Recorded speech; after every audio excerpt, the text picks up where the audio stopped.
Hello and welcome to the OB Builders Cup Series live on Grid Vision from virtual New Hampshire Motor Speedway. And a pretty exciting night we got on store here in tap here tonight as 30 hungry drivers get ready to take the Diamond of the Northeast for 200 laps. I'm Sheldon Atkins, joined in the booth by Joe LaCastro in Austin, Derbyshire. Joe, how you feel about it tonight, buddy?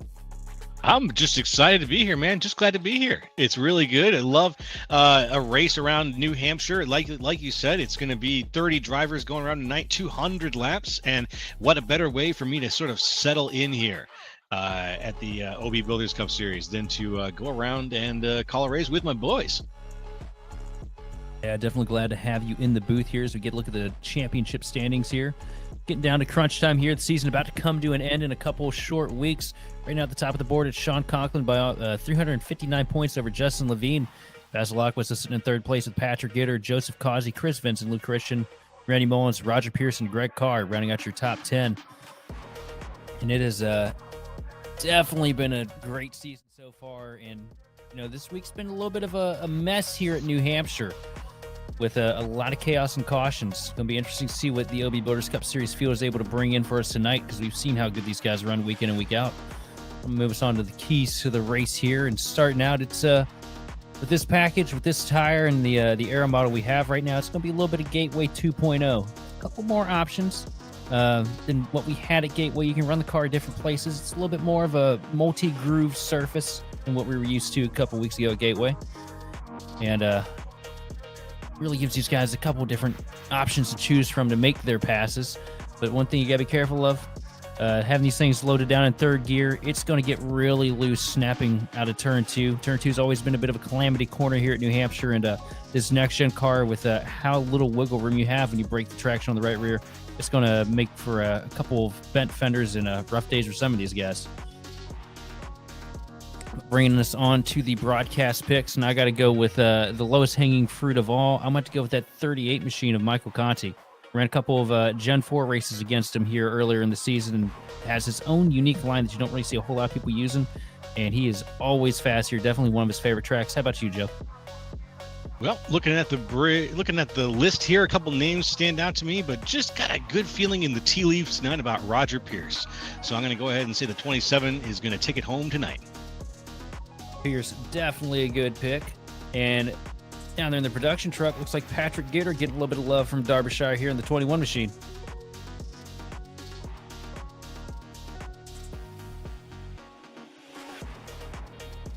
We're going to roll on here to the starting grid, and starting on the pole, it is going to be the 21 machine of Patrick Gitter, with Sean Conklin is outside in second. Throwing off the grid in third, it's going to be Daniel Wiles with Roger Pierce in fourth. Starting fifth place is going to be Brandon Pasalacqua with Nicholas Isaacs in the one machine to the outside in sixth. Throwing off the grid in seventh, going to be Bryce Rayner with Lou Christian in eighth. Starting ninth is going to be Shane Clore, and Randy Mullins is going to round your top 10. Coming in 11th, Chris Hudson with Adam Benefiel in 12th. Reese Schaefer in 13th with Thomas O'Hara in 14th. Russell Black in 15th with Joseph Causey in 16th. Alexander Carr in 17th with Chris Crosby in 18th. And rounding out that top 20, John Binder in 19th with Joshua Hyatt in 20th. Starting for 21st position, it's going to be Tim Wortman Jr., the last to take a qualifying lap with Michael Conti in 22nd. 23rd place is going to be Matt DiCiani with Paul Hill in 24th. Going off the grid in 25th, going to be Justin Levine with Evan Say in 26th. Then starting 27th, going to be Paul Gallimore with Dustin Hall to his outside in 28th. Starting 29th, going to be Chris Vincent, and rounding out the 30 car field is going to be the 45 machine of Chad Kibbe. Now, that's a solid set of cars there. Many names that I recognize from series that I've called, so I have a little bit of familiarity. Some that I don't, that I'm looking forward to learning a lot about as the night rolls on. Absolutely. And what better place to get you broken in here, too, for the OB Builders Cup Series than old New Hampshire. It's such a difficult track for a lot of guys. It's a love it or hate it mentality when it comes to the Speedway. It's very much a driver track. One of the best flat surfaces in motorsports, in my opinion. I personally love this place more than, the majority of the tracks that we go to all season long. But it has its unique challenges. It's it's just such a great place to race at. But one of the things, a lot of people complain about when it comes to New Hampshire, it's difficult for guys to really be able to make moves. And not a whole lot of crazy action tends to happen here, aside from a couple wrecks here, like we've seen in the A Open this week. But it is also basically the Daytona of the Northeast. Modified drivers, this is sacred ground for a lot of them. And a track with a lot of beautiful history, but a bit of tragedy mixed in there too throughout the years. So it's kind of a bittersweet place to go to. Bittersweet. Oh man, that's an interesting way to put it. It looks like the sun is setting too. We got that bittersweet lighting here. Looks like the lights might be coming on here at the track pretty soon.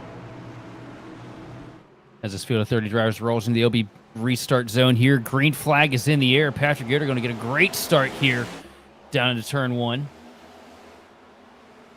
Going to pull just a slight advantage over Sean Conklin. Conklin going to tuck back into the back bumper, the 21 Fortis machine, try to follow him through 1 and 2, up to the back bumper, out of turn 2. Gets him just a little bit arrow loose down the back, coming down to the back straightaway, and here comes Conklin taking a peek to the inside. We got a couple side-by-side right back there. Daniel Wiles in the 13 there, but the number 1 up a high up, Nicholas Isaacs, he's going to slide high to the outside. We go 3 wide into 4, coming down across the line.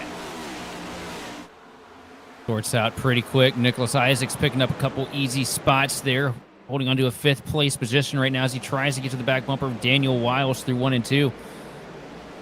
Not much you can do here as Pasalacqua has Shane Clore taking a peek to the right rear quarter of the 6 machine down the back stretch into 3. That outside line, there's a lot of momentum to be had up there. But with these guys downshifting, it opens up the bottom for a little bit of opportunity, but not this time. Pasalacqua going to fall in line behind the 72 machine here on the front straightaway. And I wonder if he's going to find a home for that car on the inside. There we go, on the inside line. Pasalacqua there lining up with everybody else now as we've got a pretty good single file situation going all the way back through Pasalacqua, back to Bryce Reiner, and Adam Benefield. Looks like we're the first situation where we have another car side by side. Randy Mullins right there in the 54. And take a peek at the 83. This is the line I was talking about. Or sorry, the 38 machine of Michael Conti. Get another look at it here, potentially through 1 and 2, but he's got something he does that's just really special through 3 and 4. He's down to the inside right now, the 61 machine of Thomas O'Hara. And I'm looking back here because I know Conti's going to be flying through this field. Works the bottom line, but watch what he does here into 3 and 4. Watch him go to the middle line and throw me off here. Let's see it. Let's see it. Yep, yeah, that's exactly what he's going to do, actually. No, here we go. You see the deep arc down at the end of the corner, just sends it way lower than anybody else does, and that allows him to build an incredible run coming up off the corner, but at the same time, somehow miraculously saving tire. In the same instance, there's a huge wreck, car hard into the outside wall. Oh, my goodness. Oh, and the 23 machine of John Binder gets turned around, too, in the aftermath. Bryce Reiner, 41. Destroyed for sure. I'm wondering if that might have been a little too much brake or if he had a little bit of help. Last night in NIS, I made it about 15 laps, went to avoid somebody in front of me, put a little bit too much brake into it, and the car snapped head on into the wall. Looks like a very similar incident for Rayner here. As you see him dive down to the inside of Shane Clore into 1 and 2, a little too much brake, and yep, there she goes. And devastating frontal impact, blows the motor out of the 41 machine, and I can already tell you that is going to be too much damage to repair. He's going to be sitting behind the wall for the rest of the night. Ooh. And so close to the start. We're on lap 5. Yeah, we're on lap 5 right now of the race overall of 200 laps to go. So I gotta say, Bryce Reiner, it's not a good place to be. Not if the engine's already destroyed. And hopefully you'll get back out there, but that was a hard hit. Yeah, I can already tell you with the engine blown on that car, they're not going to be able to fix that. That will be too much damage is what the message from the crew chief's going to be when they're on pit road. So we look at the aftermath here. Car just gets tagged by the 26 machine of Paul Hill. Then, Bender gets tagged by the 26 machine of Hill, and Hyatt piles in. And Bender tries to get back down the track and unfortunately clips the 11 machine.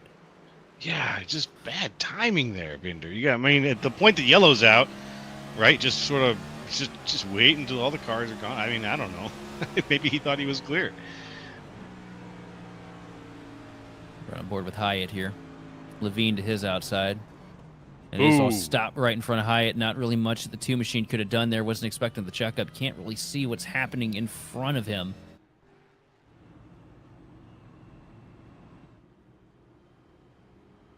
Yeah. Unfortunate. As we go back around here, lights are still on in the pace car, though I bet they're going to go off here any second as we're going to get things restacked up here. Hopefully these guys can shake off any of that, any of the early jitters. As our producer rudely yawns in our ear to get the rest of us going with it, too.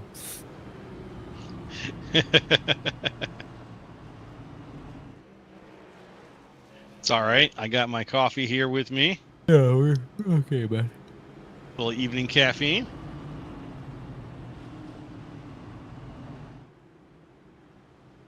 Oh, for me, is once you get me started with that crap, I can't stop it until I go to sleep. So, thank you, Austin. You've been sent down the path like a domino rally. Right now, Patrick Gitter in charge of the field here as they work into 3 and 4. Lights out on the iRacing pace car. Got a great initial start. Let's see what he can do on the restart here. Sean Conklin to the outside, into the box, goes center. A little bit of a push from Roger Pierce. Waits for that second car in line to give him a push. Great play there to get a good launch on Sean Conklin. Catches him sleeping a little bit in 1 and 2. Here comes Roger Pierce trying to take a look to his Victory 1 teammate. But not going to have the momentum coming down the back straightaway. Conklin tags the fence a little bit, though, and that opens it up for Roger Pierce to really get tucked in coming into turn 3. All the way down to the paint for Roger Pierce as he tries to get closed up, make the move on Conklin, and he does it. Roger Pierce moves up to second place. Very good move there. I thought he was a little loose at first, but not to be, as we see the number 1 of Nicholas Isaacs now on the inside of these guys, diving way down low on the corner. Just like you said, Conti, like we saw Conti doing earlier, he had that low cut on the corner. Maybe he's using a similar strategy tonight. Yeah, I'll tell you what, a lot of people can try to duplicate it, though. I've never seen anybody more effective using that inside line cut here at New Hampshire, though, than Conti. Seen him use that for years to a great amount of success here at New Hampshire. You see the 1 machine of Isaacs gets a good run down the front straightaway. It's going to keep him even here as he tries to make the move down into turn 1. And the problem with the next-gen car is compared to, some of the other cars we brought here, you can't really be as aggressive with that inside move, with the Gen 6 car, with the Gen 4 car, or anything else that's not on a independent rear suspension. You can really get down all the way through the corner, just about by the pit wall, especially in 1 and 2. You can't do that with this car, though, because it just starts bouncing and snaps right out from underneath you.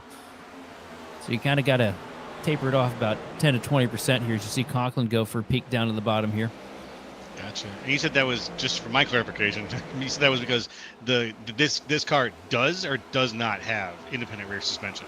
This car has independent rear suspension, but another thing it has is they've got to try and keep the cars from being sealed off all the way around the track to try and generate a little bit more opportunity for passing. They put what's called rub stops, which is basically just a hard block on the bottom of the car to keep them from going below a certain tolerance on the ride height. As we got another car around. Oh, who is that?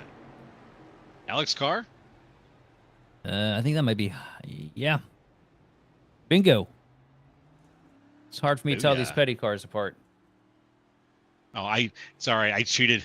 I got my SDK over here and telling me commentator things in my ear. Oh, look at you go. Yeah, you got the tools. I got the Swiss Army knife, and Alex Carr apparently needed one.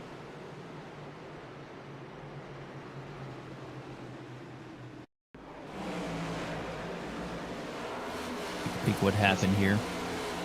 On the front straightaway. On the back bumper of Tim Wortman Jr. here coming in.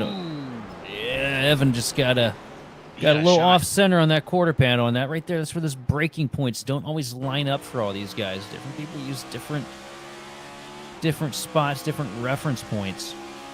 I think Evan was just sending it a little bit deeper into the corner. Car gets to the brake a little bit quicker than Evan was expecting, and takes laps at driver's side on the outside fence into 1.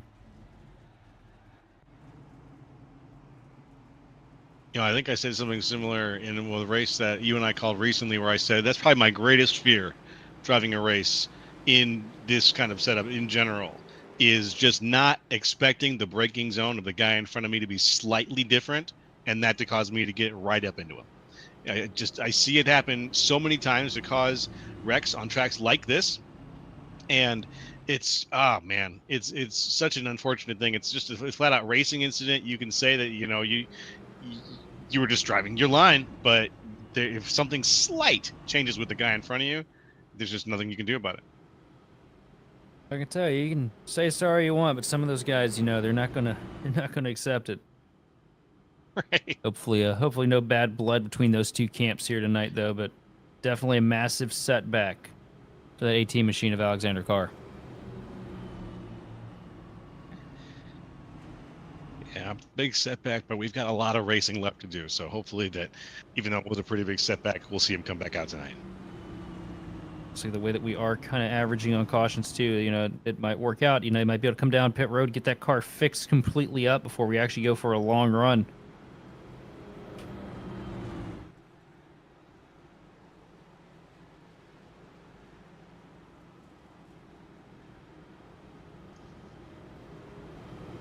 Okay. As we've got eyes on a couple of different people here up towards the front of the pack. Roger Pierce now currently in second place. My pick for tonight. Don't want to jinx him, but he had a really good drive early in this race that has still been paying off dividends. Pierce really been running good the last handful of weeks. Another week up here at the front at a track that's really hard for people to make moves. It is that now. Okay, we got the lights off in the pace car, so soon we're going to get started here.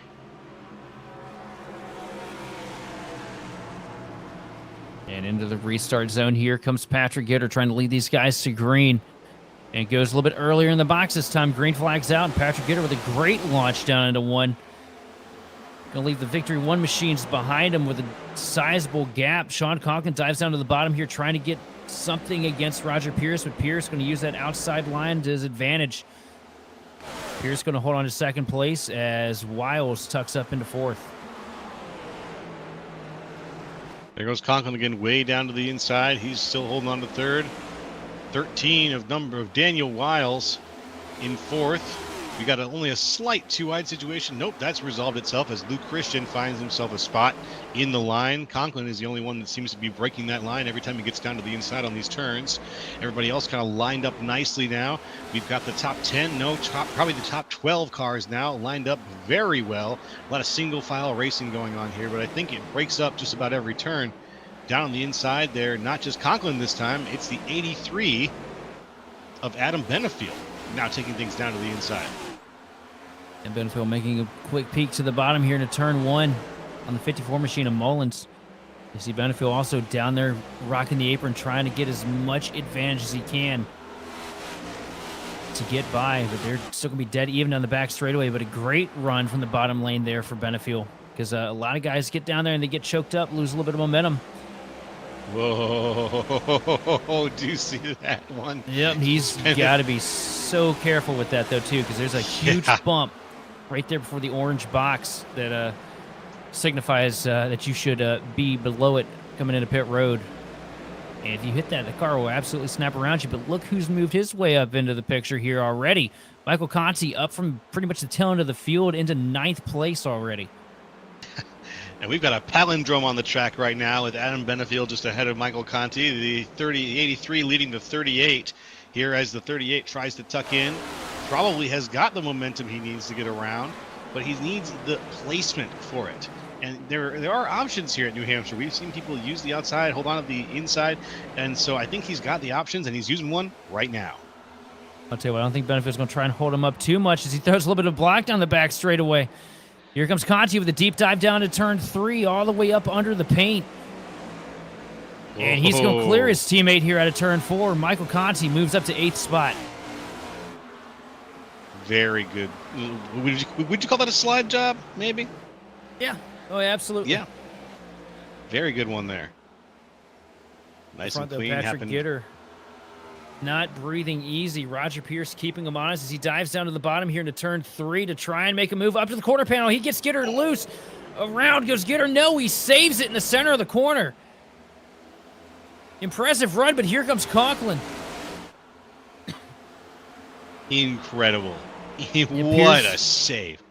Pierce rode up the track, got into the quarter panel a little bit, cracked off the throttle, though, to avoid sending the 21 machine around.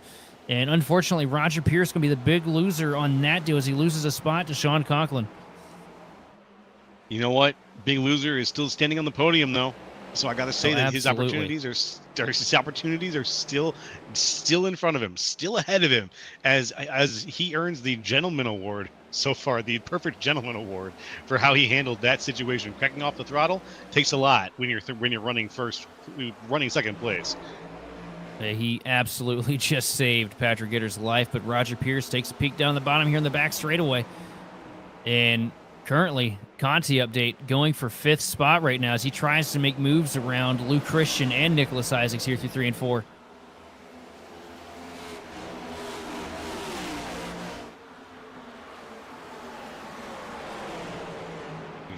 We're still very much with a lot of too wide situations happening here.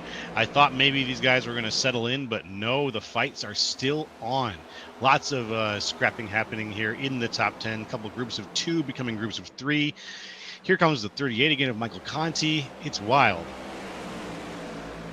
And took Conti 25 laps to pick up 20 spots into the top 5 now as he's down to the inside of Isaacs. And pretty sure he's going to make the pass here through 1 and 2, or at least complete it. And there it is. Conti officially up to 5th position as he focuses forward on the 4th place machine of Daniel Wiles, which, correct me if I'm wrong, pretty sure that is another one of the Team Conti machines here tonight. I'm not going to be able to correct you if you're wrong on that one. Indeed, I'll let it it is. slide. Okay. Indeed, it is. I just had to take another look at the paint scheme real quick. Perfect. So you see that Adam Benefield there had a very close call with Luke Christian just a moment ago, as the two of them are still kind of duking it out for position there in the 7th place slot. Benefield just ahead of Christian. Christian was really side by side with him for just a second there, and then unfortunately the risk was too great, and he had to cycle back a little bit. Now behind him, Brandon Pasalacqua looks like he wants to try to make the pass, but I think that Luke Christian's going to be able to get the speed back up and probably challenge one more time but Adam Benefield before too long.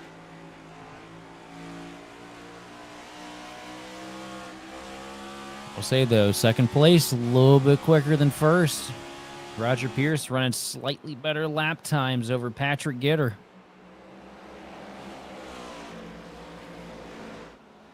It wouldn't be the first time we've seen a Caterpillar-sponsored machine win here at New Hampshire either. Of course, I would say probably the first time that I've seen it personally since, my favorite driver growing up, Ward Burton, got it done in 2002 here. All right. Digging back into the childhood archives on that, but I was a very happy 5-year-old, I can say that much. Oh. And it looks like we got another car around a little bit further in the back. I'm reading 43 machine here of Hudson. Love that paint scheme. Hate to see it get tarnished. Tell you what, the season started out so strong for that cat behind the wheel, the 43 Mustang, but it has definitely taken a turn in the past handful of weeks. Another rough start of things here for Chris Hudson. Oof. See what happened here. Working on that outside line. It's got Paul Hill to the bottom. And Evan Sage just slides up into the quarter panel, shoots him right around down the back straightaway. Yikes. Bit of contact, bit of spin, but he keeps out of the walls. This is a very good chance that, well, a little bit, yeah. You got a little bit of wiggle to try and keep it off the wall there. I mean, there's not really much Chris could have done. If he couldn't go any higher there. If he did, he would have gone through the fence. Just misjudgment there for the 333 machine. Sends the 43 around, unfortunately. And that's what you run into. It's one of the things you run into coming off turn 2 here at New Hampshire. You know, the car either wants to push up into the wall or it wants to slide out from under you. And sometimes you get both of those happening at the same time.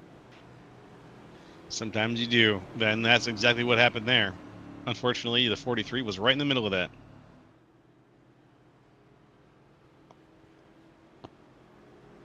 Now, while we're under yellow here, I do have to give a pretty sizable shout out to driver behind that 27 machine of Roger Pierce. He's doing some pretty cool stuff here recently, Joe. Yeah. Yeah, he's Not bad. actually, as we take a look at the picture here, that is Jeremy Mayfield in the center of the picture after a Grand National Super win, which that is basically an old Cup car that you're looking at behind him, with a couple of small modifications made for short track racing. As Roger Pierce on your far right in the picture, throwing the old victory sign.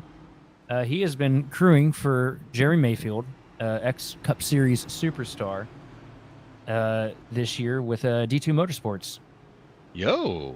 So pretty sick entry for Roger Pierce into the racing world here. And be interesting to see where he ends up, 4 years from now, because working with guys like that, that's how you get your teeth cut here in this industry. Well, if he can do it, I think we all can make it. I'm kind of hoping that maybe you and I could be calling some real life races here pretty soon, buddy. Well, I'll be doing it Saturday afternoon for Kart Chaser.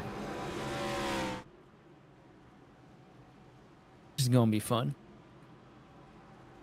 But no, it's really cool seeing Roger with that opportunity, and it's also incredibly. It's just awesome to see Jeremy Mayfield back behind the wheel in racing after all the hell that he's gone through in his career. And the way things ended up, it's amazing to see him back behind the wheel, going out and winning races and being competitive again. I'm going to ask for a little bit of a primer there. But we're taking the green here. Looks like somebody blinked out potentially in the outside lane. Randy Mullins, though, your race leader, staying out on old tires with Evan Say. And here comes Matt DiCiani, and up into the door, and around goes the 333 machine to Say. DiCiani around 2. Huge crash into turn 1. Nicholas Isaacs is involved, as well as Chris Crosby and a handful of others. Man.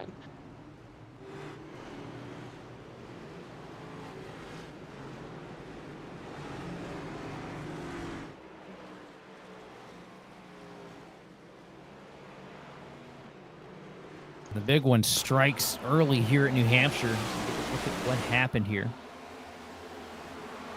This is going to shake up some promise. See DCI slide up the track a little bit and around right in front of Luke Christian. Nothing Christian could have done. Oh, man. And I think past Lockwood tags the one machine of Isaacs trying to avoid the wreck. And just massive crash here into the first turn. Ugh. Very unfortunate situation, as this is going to shake up a lot of the promise of the middle of the pack a little bit here. Speaking of Roger Pierce, coming into the chat here. You see right there, Say slides down just a little bit into the nose of DiCiani.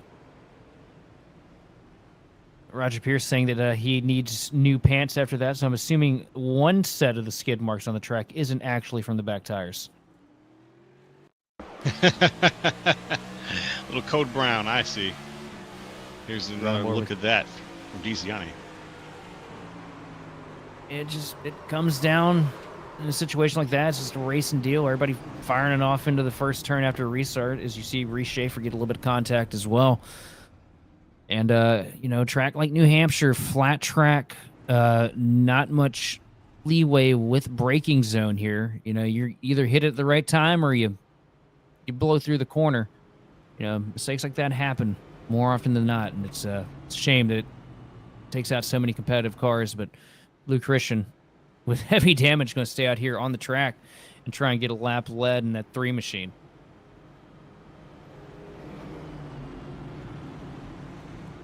It's not a bad time to set things up if you got the car for it, and I think Luke Christian does right now. Don't think he got really involved in that wreck. I think he was pretty much ahead of it, right? So, no, he got heavy damage with Evan Say.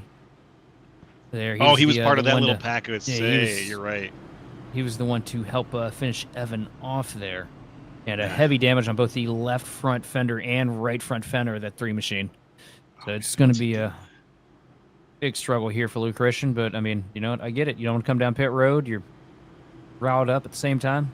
Might as well see what happens. I think he's going to get eaten alive is what I think is going to happen.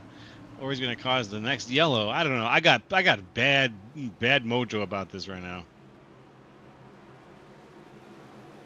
Yeah, we've unfortunately entered NIS territory here, but lights out on the iRacing pace car as we come out of turn 4, field in the hands of Luke Christian.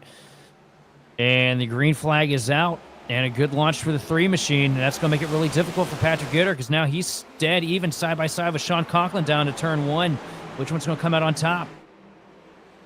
Sean Conklin with the mid-corner advantage, but a good drive up off of the corner for Patrick Gitter is going to keep him even down into turn 3. It's really hard to say. When, a little bit of contact. Nope. No, just a little bit of loose there for Patrick Gitter, actually. But he's going to have to drive off of turn 4. He's going to clear Conklin down the front straightaway. Then here comes Conklin. This is what I was Christian. thinking. Big wiggle up into the wall. Gitter gets loose. Gitter hard into the outside fence. Conklin, your race leader, and here comes Conti. What? What was in the air there? You know what? Luke Christian had his moment. Didn't cause a wreck though. Thank goodness. Thank goodness. But I kind of wonder what happened to was it Conti there or D's? Who was that on the other person that had trouble? Luke Christian got loose, and so did Patrick Gitter. Patrick Gitter, that's who it was. Okay. The battle for the lead starting to heat up. The 38 machine of Michael Conti from 25th to 2nd now, trying to get that final spot sketched off here as he gets to the back bumper. The 10 machine of Conklin. They're 3 and 4, peaking a little bit low, trying to keep clean air to the nose of the Team Conti Chevrolet. Ryko versus Conti. I mean, this is basically a tale as old as time here for us on Grid Vision. You see Conti working the outside line here now through 1 and 2. And Conklin gets an incredible drive out of turn 2 using that apron to his advantage. That apron drive really makes a big difference here. We can see now Conti is using it. And a little bit of smoke off the wall there for Conklin as he leads things across the line here into lap 41. Conti going way high through 1 and 2, trying to build up a little bit of extra momentum down the back straightaway. Gets the clean air, gets just about to the quarter panel of the 10 machine. Into 3 and 4. Now they're going to be side by side with Conti to the outside of Conklin. Conklin working the bottom lane, but now Conti can pull a little bit of side draft off of the 10 machine here. Oh, man. He just back. And way down on the flat, here comes Conklin. He's going to clear Conti this go. But Conti with a huge run using the outside line gets down to the bottom now down the back straightaway.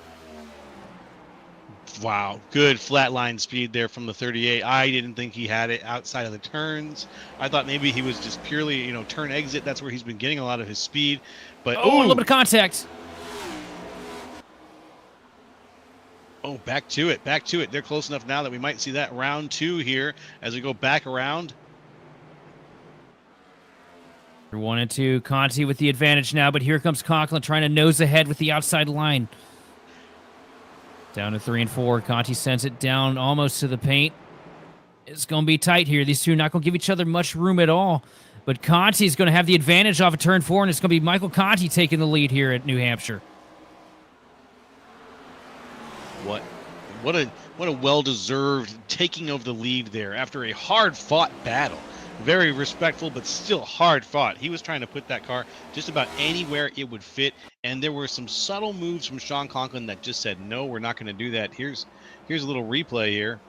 And this is what happened to Patrick Gitter. You see the 3 machine, Luke Christian gets loose in front of him. Gitter running the outside line, just gets a little trigger happy with that throttle. The car snaps around on him coming out turn 2.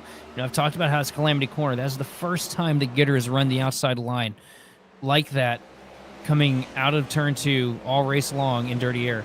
And unfortunate for him, just snaps that 21 machine up into the wall. And with the damage and being stuck in the dirty air now, he's pretty much just trying to stop the bleeding as Justin Levine moves himself up into the 6th spot. And it's been a crawl for him too, started about as far back as Michael Conti did.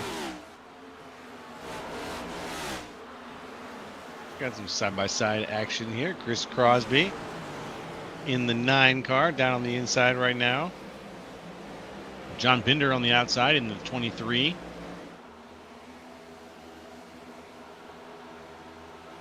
that sorted itself out pretty quickly as I was talking about it. And then Chris Hudson, who we saw, unfortunately, we saw him take some damage earlier, end up being one of the yellows that we had. He's back hanging out in 22nd right now. He's down 11 from where he started this race. So, yeah, not feeling good, not looking good exactly from per position, but still a lot of race left. His chances to slowly work his way back up. Also to K Brown in the chat with the question, what's going on? The league never has this many cautions. What you're seeing right now is just New Hampshire is a very difficult place. It's a difficult place to hit your mark, hit your apex, and be consistent at it lap after lap. You get one caution here, and it basically throws everybody completely off cycle.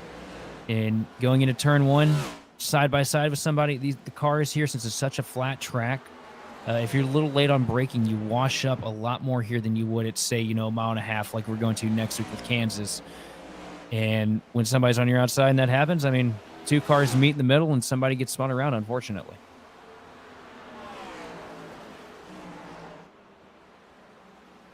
So Conti's starting to pull up a decent advantage now, 1.2 seconds over Sean Conklin in second. Roger Pierce trying to hold on to the bottom step of the podium right now as Adam Benefield starts closing in his mirror in that 83 machine. That's a fight waiting to happen. I'm looking forward to it.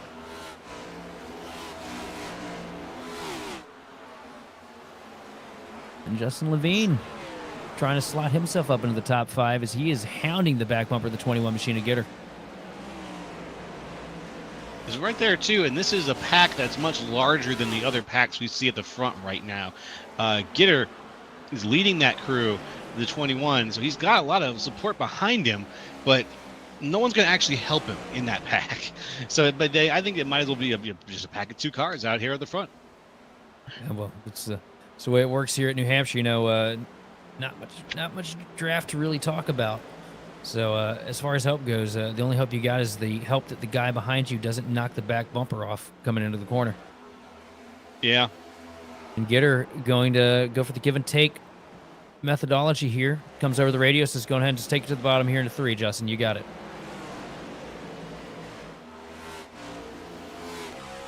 Now that's a gentleman's move too. What a nice move. Good to see that. We don't see it much at all anymore anywhere on this service as he run aboard with Benefield as he is hounding the back bumper Roger Pierce on the back straightaway.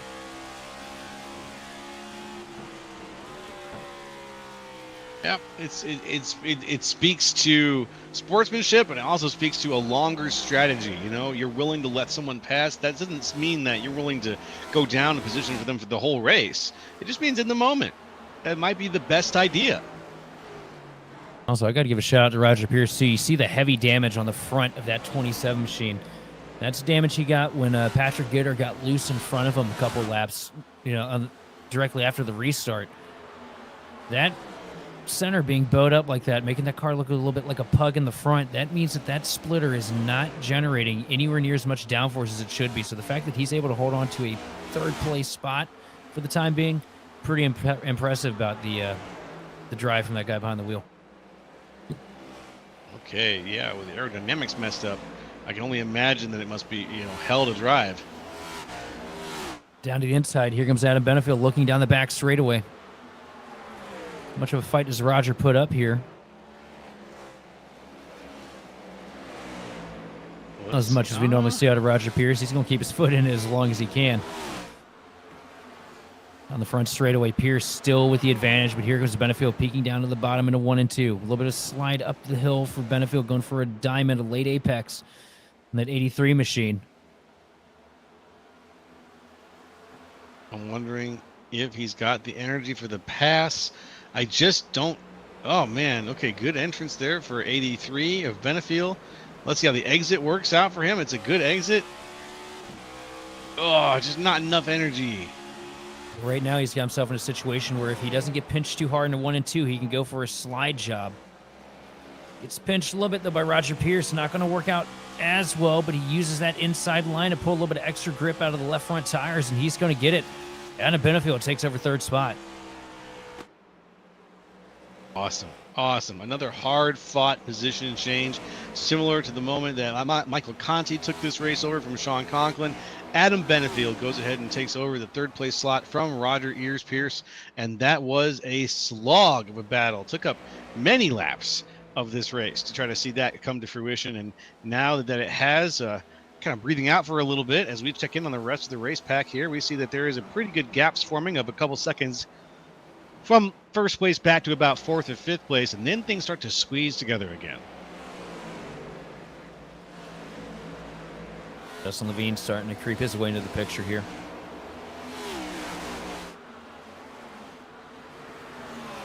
Look at Patrick Gitter. A little bit of right front damage to the 21 machine. That's what's really holding him back. Led so many laps to start this thing off.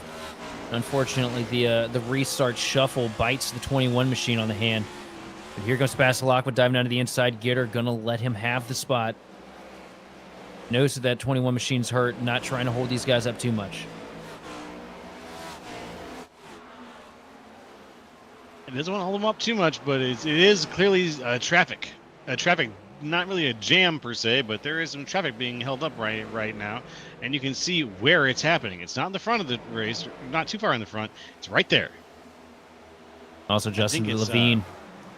Justin Levine rim rides to the top line, gets himself past the 27 machine of Roger Pierce, moves up into fourth spot, now focusing his eyes forward on the 83 machine of Adam Benefield.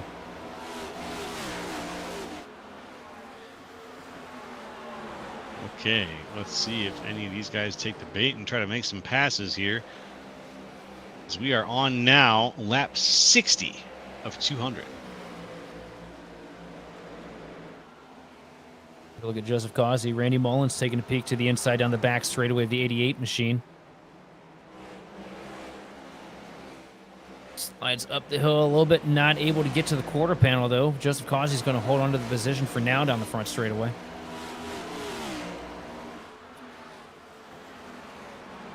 Probably for the best. We'll see what happens, though. Do we have a stage break in this race? I didn't ask, actually. We run straight flag to flag and no playoffs, just a 36 race championship format. All right. You want to win the championship, you got to bring a game every week, which is what we've seen out of the 10 machine of Sean Conklin since he joined the series earlier in the year, which is joined about 5 races in and has basically walked off with the championship standings. Well, who's got now I guess the question is, who's got number 2? Levine. Oh, yeah, just Levine. Sorry. As we pull up the live standings, Justin Levine sitting second place. There you go. A lot of math away from Sean Conklin, with Passalacqua holding on to third for a majority of the season so far. All right. Good stuff. And somehow Causey's in fifth, and I still haven't made sense of that one yet. Yeah, you expect him to be higher on the list? Sure. Very, very well said. He's on A list. Couple watch lists, maybe. Gotcha.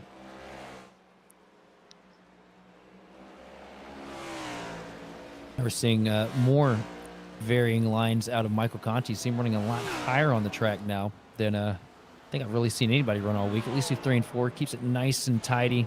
No, he's running the old New Hampshire line now.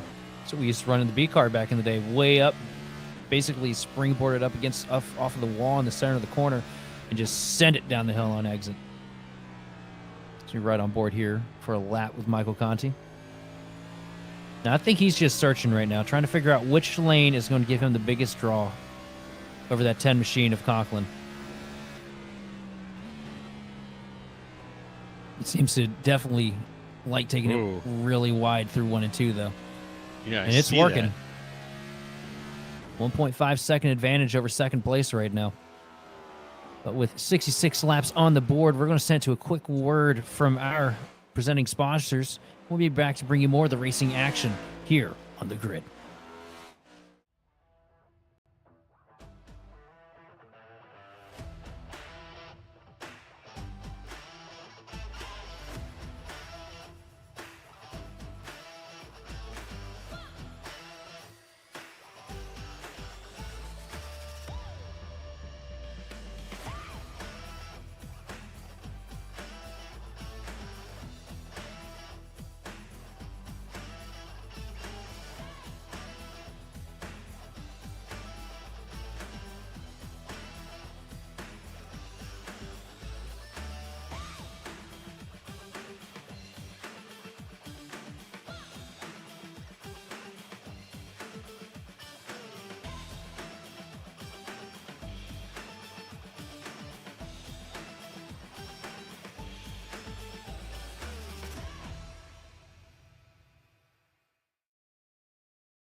Racing isn't easy, but experiencing it is.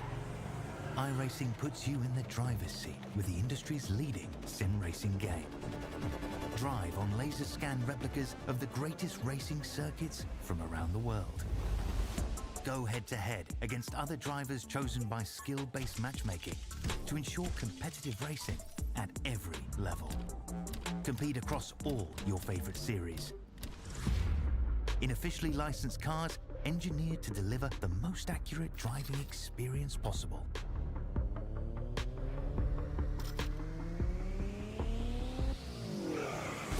Join a race or host your own with players from across the globe. Race against the computer or in a league with friends. Feel the thrill behind the wheel. Visit iRacing.com.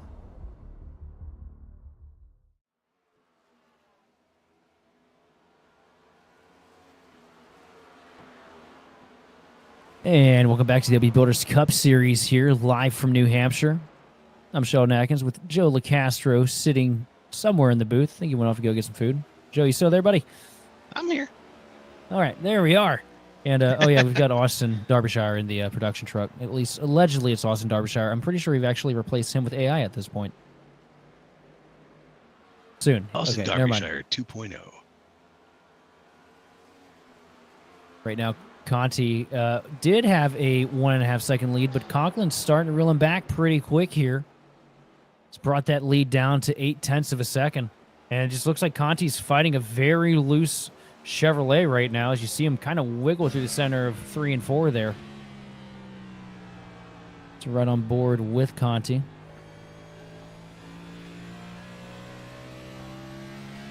See him just That's a lot of wiggle. wiggling. Yeah, you see that wheel wiggling back and forth there. He's definitely struggling to keep those right rear tires alive right now. And I think the reason he's migrated to such a high line is so that he can get away with a little bit less steering input. Try and kind of bring the car back. But here's Sean Conklin right on board with him. And Yeah. this right here is where Clint Boyer would be talking about holding a pretty wheel or something. I forget what he talks about. You see not as much wiggle in that 10 machine.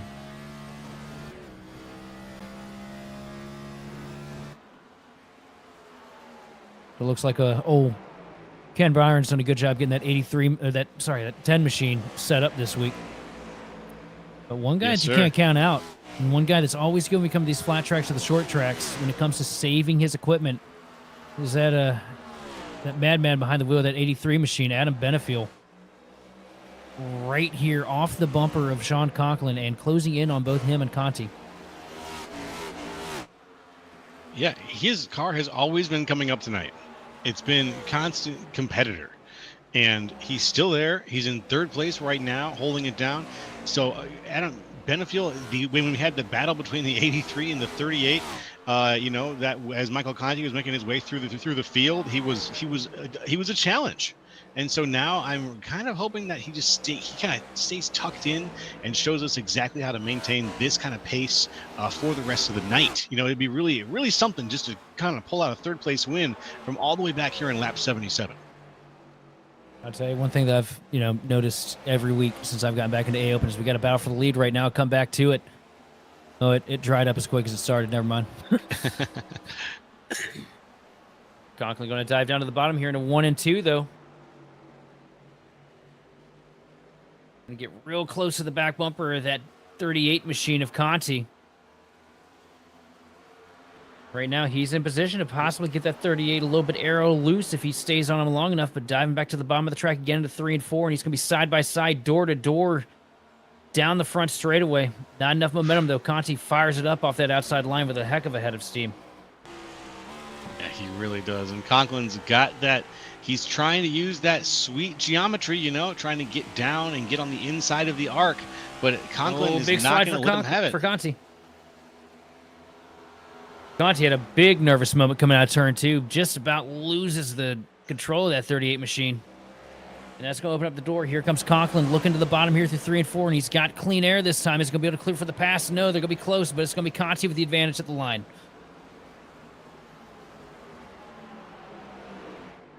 And And here the number 10 is trying hard again to get down on the inside of the arc, make use of that, and then just he's blast off of the other side. just about able to clear him that time.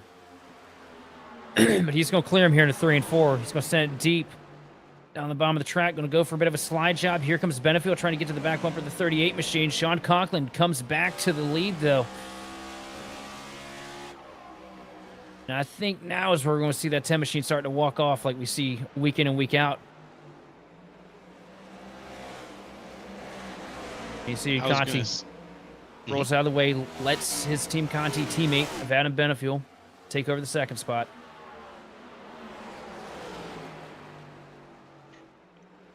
And I was going to ask you, my friend, what do you think is going on with Sean Conklin's tires right now? Like after that drive, he's got to have burned them up. I think they're going to be all right. Okay.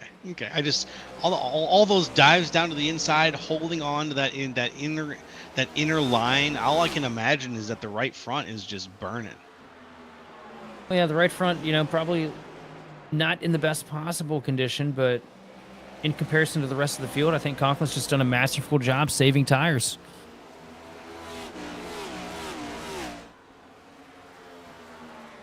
I can see that.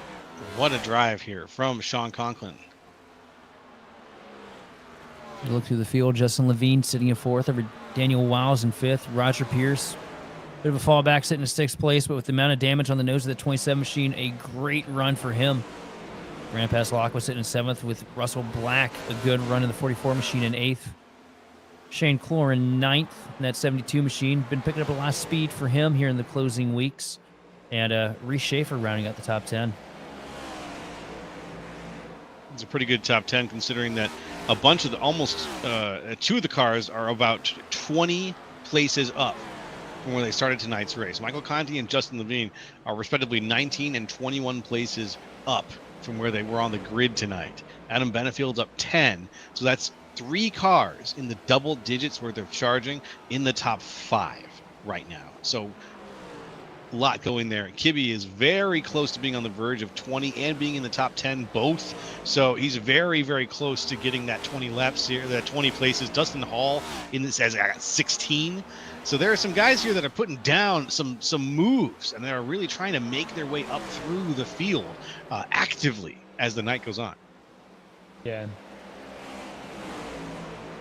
This is a very impressive run, too, for Chad Kibbe, sitting in 11th spot. Started this thing dead last on the field, back in 30th. Had a 45 Air Jordan machine, looking pretty stout here tonight from New Hampshire.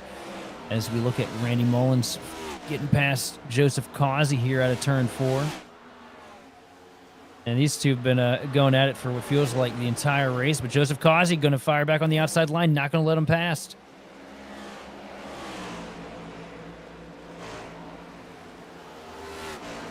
Causey showing why he's about as hard to pass as a kidney stone. Going to hold that 54 machine low on the track here. Yo. Mullins not giving up. Shoot. Oh, okay. Yeah, a big kidney stone, says our producer. Oh, I hate this analogy already. I'm going to move on from it. I'm going to keep my eyes here on Randy Mullins, who is now just in behind the 88. Tucks in. Oh, he gets into the back bumper. Tucks in a little more than I expected. Causey just about goes around off of 1 and 2 there. Mullins starting to get a little impatient there. Yeah, no kidding. I don't blame him. Have you ever tried to pass Joseph Causey? No, I haven't. Thank goodness. Our producer has passed a kidney stone, so he knows the pain.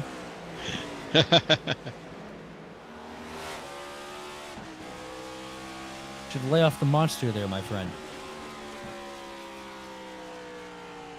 You gotta balance Before that monster diet. is even a thing, so we're talking like Mountain Dew Code Red and Pitch Black over here. Yum. Gotta be, right? What was it? Was it the Halo? Was it the Halo variant of Mountain Dew? Game Fuel. Yeah, that one. Just Coca-Cola, the official sponsor of the NASCAR iRacing Pro Series. That's what they call it, a classic. Up at the front of the pack, Sean Conklin walking way to a 1.5 second advantage now over Adam Benefield in second. Conti hanging on to third, but 3 seconds back from your race leader. And Justin Levine trying to close in on that 38 machine of Conti. It looks like a couple of cars are going to be confirmed permanently out of the race tonight. Luke Christian and Patrick Gitter are both off the track and headed home. Devastating blow for Gitter. Had so much pace. Started this thing off on the pole. Led a bunch of laps early. And just one slide, and that's all it takes with this car.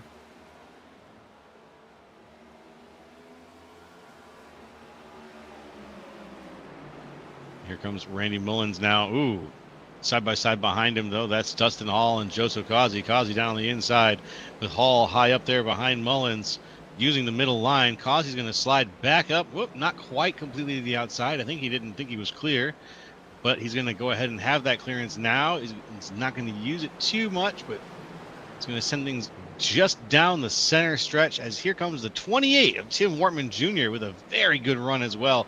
Looking to make the pass on the 11 of Dustin Hall. Maybe he'll be able to do it. Let's see if he can find that momentum that we've seen so many other guys find on the inside line. On the inside here trying to make the pass down the back straight away. Dustin Hall with the advantage, but also look at the nose of Dustin Hall's machine. A little bit of damage to the center of that front splitter. It's definitely put that 11 machine behind the 8 ball here.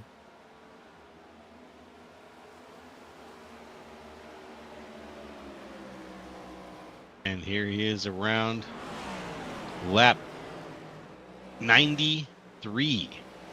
This is where we are right now in tonight's race. We are approaching the triple digits, folks. We're approaching the halfway point in tonight's race. So I wanted to thank folks for joining us. And if your pick has changed, or if you've got someone that you're currently watching and you want us to tell you our opinion on how that's going, just go ahead and shout out in the chat. Let's get some things going.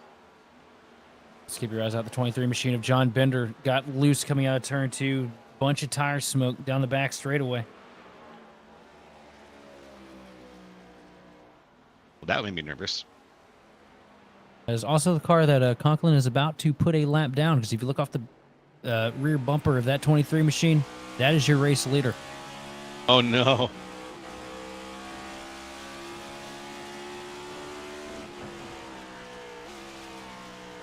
Here he comes. Man, he's closing that gap fast.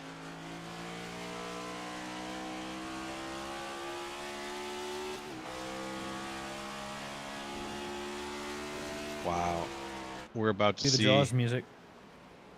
Yeah, cue the Jaws music. Exactly. We are about to see a car get eaten. I'm actually surprised we don't have that on our soundboard. Right. This feels like a National Geographic David Attenborough kind of moment, though.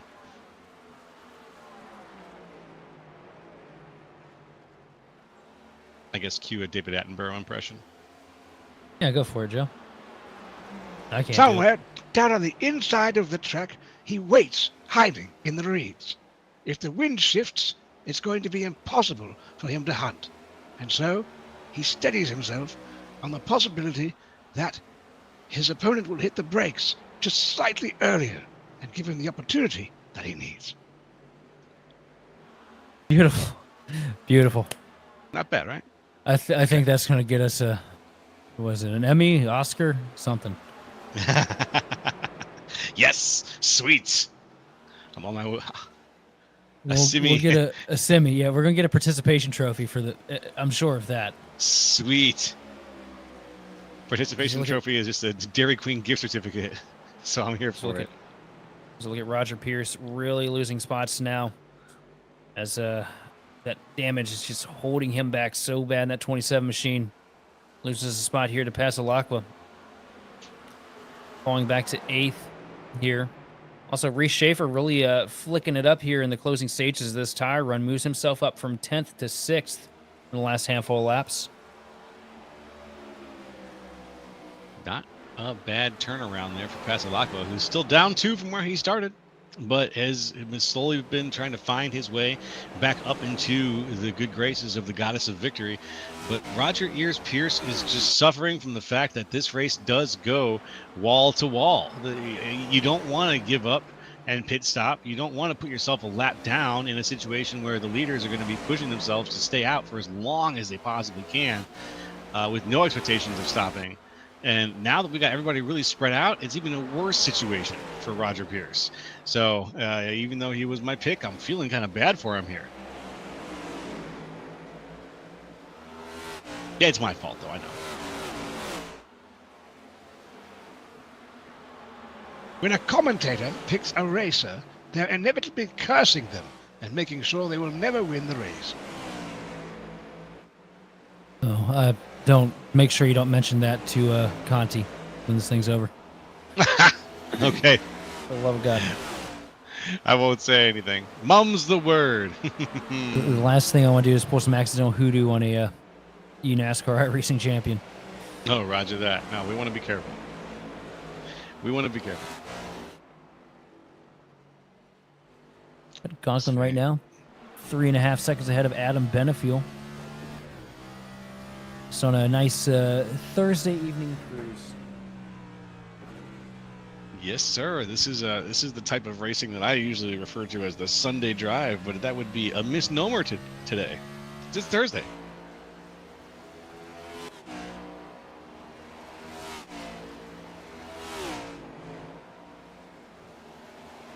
$103 laps down. These guys are going to be thinking about pitting here pretty soon. Imagine, anyway. It's got to be. Yeah, by lap 103.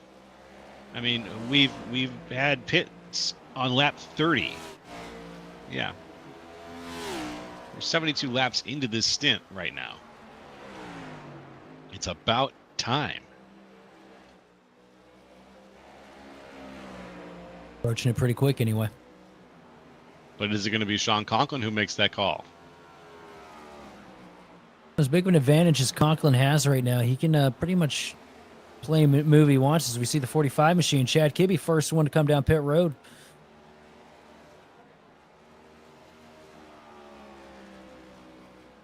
Anybody else biting so far? No, it doesn't look like it. Just Kibbe, who I might have had a technical. Who knows? Or he could just be going for that early pit strategy. You see Michael Conti losing 2 spots there. 1 spot to Justin Levine and another one to Daniel Wiles. Conti falls back to 5th here. Ruh-roh. He's got a ways to go before Reese Schaefer gets to him, though. Straightaway advantage over Reese Schaefer in the 97 machine, 6th.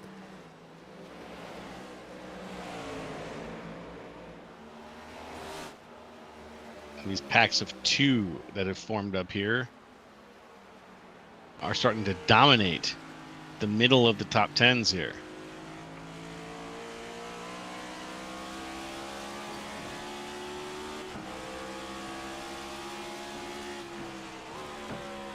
Michael Conti comes over the radio. He's pitting in this time. Let's see it. And there's Conti. Trying to find the speed. Yep, perfect. Good clean entry for the 38 machine here. And you best believe that Conklin's probably going to be following suit here pretty quick. Not want to give Conti much of an opportunity to undercut him on the strategy. Exactly. Eyes up for that. Want to see who else is going to be running down pit road here. It's not a big track. I kind of would assume we'd see more cars down pit road at this point, since they can see that Conti went down there. Look at Benefiel sitting back in 2nd place right now. 4 seconds back from your race leader, Sean Conklin. And he's basically in no man's land. Everybody else behind him mired back 10 seconds away from your race lead, 6 seconds back from his rear bumper.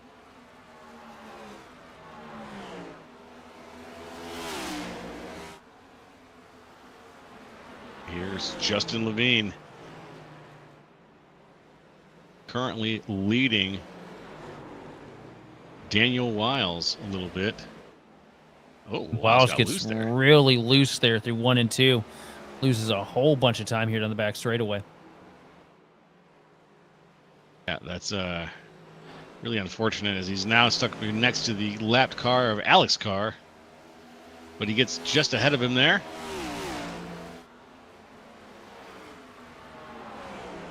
And the 13 rides again.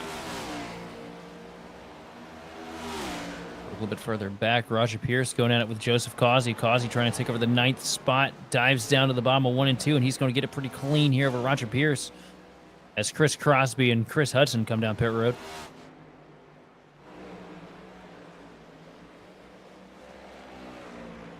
And Pierce comes over the radio, says he's coming down this time.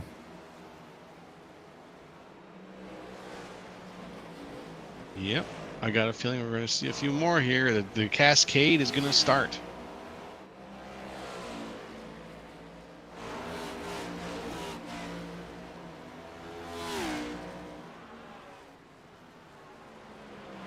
Conklin now working on a near 6-second advantage over the field on an 81 lap old set of tires. That's not good. That's not conducive.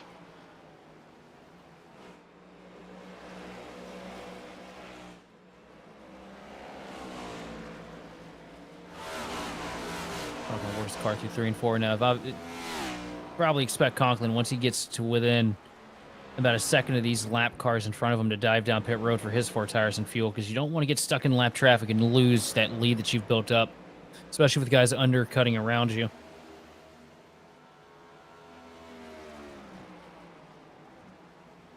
It's an eyes on a head on a swivel kind of situation.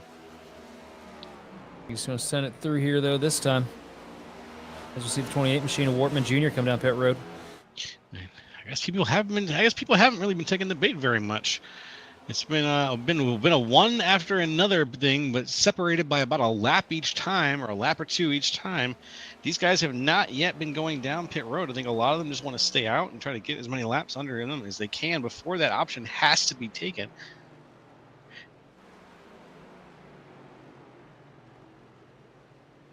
See Paul Gallimore in the 17 machine dives down pit road this time. We look at Reese Schaefer, now up to the 5th position in that 97 Camry.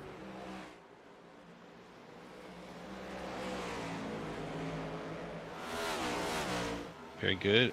Very good. Bit of a wall tag there. But otherwise, well. Benefield starting to fall back to Justin Levine. Was a 6-second gap, now down to just around 3 seconds as Levine's starting to sneak his way into the picture. There's Justin.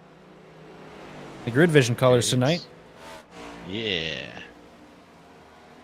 But he's still got a mirror full of Daniel Wiles. Wiles has gotten back up to him here in the closing laps.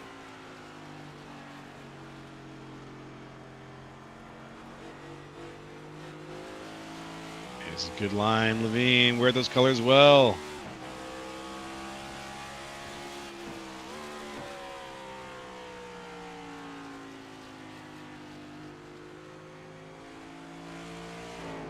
Love that ride along cam where you get a chance to see things from that perspective. Always super exciting here. Crossing Also, the lap 117. Conklin lapping up to 12th right now as he puts O'Hara a lap down, but Conklin going to dive down pit road this time.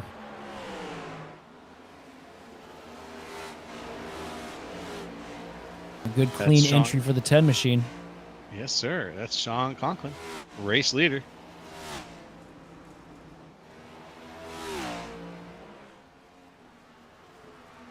And Benefield going to choose to stay out here on track and lead a lap, pick up those 5 bonus points. And Conklin misses the box. Puts the nose over just a little too far. It's definitely not going to help him out, but I don't think it's anything to really be concerned about because he had such a big advantage there. Yeah.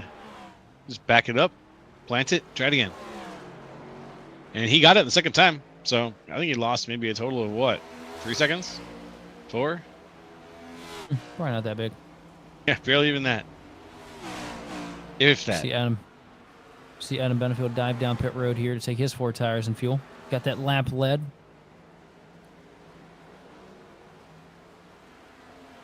Going down in the hands of Justin Levine and Daniel Wiles. And these two are going to fight to the bitter end here. You see Daniel Wiles on 13. Looks like he's going to come down pit road this time. Levine comes across the stripe to get his 5 bonus points in the 19 Camry.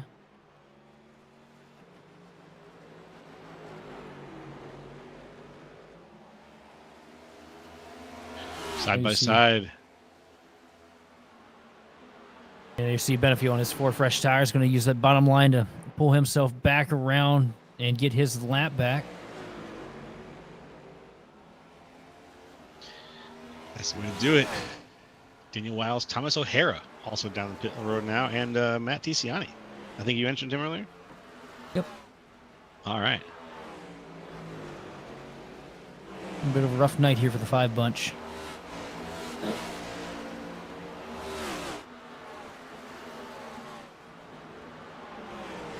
Taking it round. Randy Mullins was doing all right a little bit, but then he ended up getting, I think he was involved in one of those wrecks that we had, and then he was one of the guys that fell back a ways, and now he's down 8 from where he started in 10th place. He's in 18th right now. Absolutely. As we come across the line to take lap 123 here. I think it's as good as time as any to send it to our final word from our sponsors here from the evening. Then we'll be back to bring you more of the racing action here on the grid.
Racing isn't easy, but experiencing it is.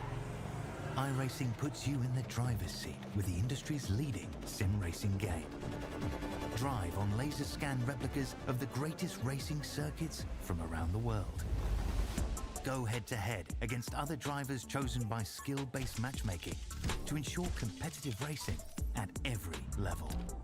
Compete across all your favorite series. In officially licensed cars, engineered to deliver the most accurate driving experience possible.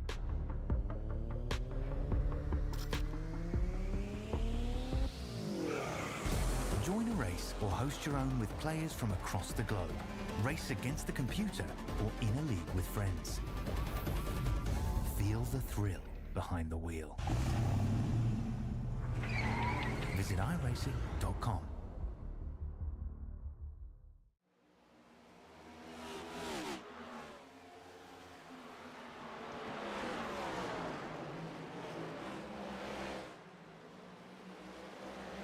Hey everybody, welcome back to the OB Builders Cup Series. It's me, Jolo, leading things off here as we come back from our commercial break. Wait, my partner joined me back here in the booth. We're taking a look at Michael Conti. He's second place right now, trying to get the pass on Sean Conklin if he can. It's the 10 and the 38 right now as we go around lap 128. And Conklin had just made the pass a moment before we got back, so this battle has been going lefts and rights and rights and lefts. Whew. Conklin right now on the fresher tires. We saw how big of an advantage he had on the long run. That last stint on a match set to Conti. So Conti basically just trying to hold on for a second place finish here. But Adam Benefield is going to make that difficult as he's starting to work his way into the picture too on a fresh set. But he's still got a long ways to go. 9 seconds back from your race leaders. That's a long way to go. It's true. That takes a lot to catch up on. That 9 seconds is going to be a long 9 seconds.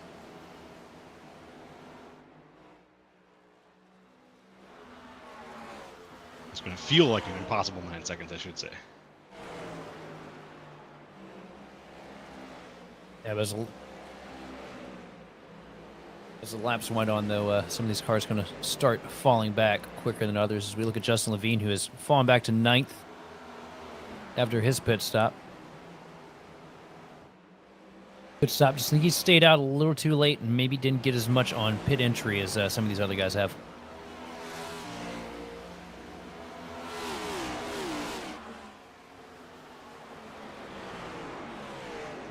We're seeing now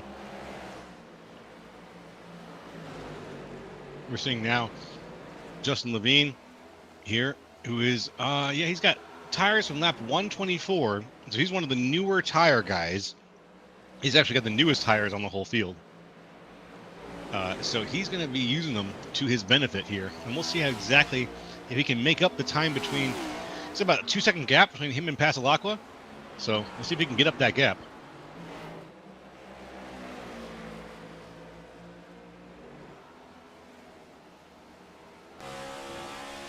We run on board with Pasalacqua here, right behind Roger Pierce. The battle for 5th starting to heat up. Remember, Pierce with the heavy damage to the front splitter on that 27 machine. It's going to be difficult for him to hold off the hard-charging Pasalacqua. You see a little bit of wiggle out of the 27 coming out of turn 4. Don't like that.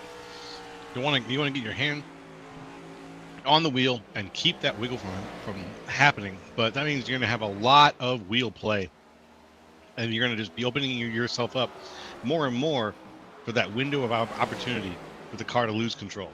And I'm kind of on pins and needles the more we talk about guys, getting wiggly, I should say, as the night goes on, because I'm kind of just waiting for them to be the ones that might be pushing buttons later to bring out more yellows.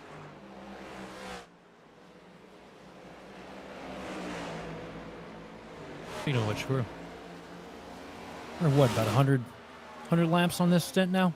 Maybe a little bit more? Been a long green flag run here for these guys. Pretty impressed. It has been, yeah, about 100 laps, yeah, something like that. Also, just look at the amount of marbles that are built up in the top lane of the track, too. There's how much tire wear these guys have been fighting this week. Not as much as what we saw at, say, Iowa or Richmond, but definitely pretty much in that ballpark, though.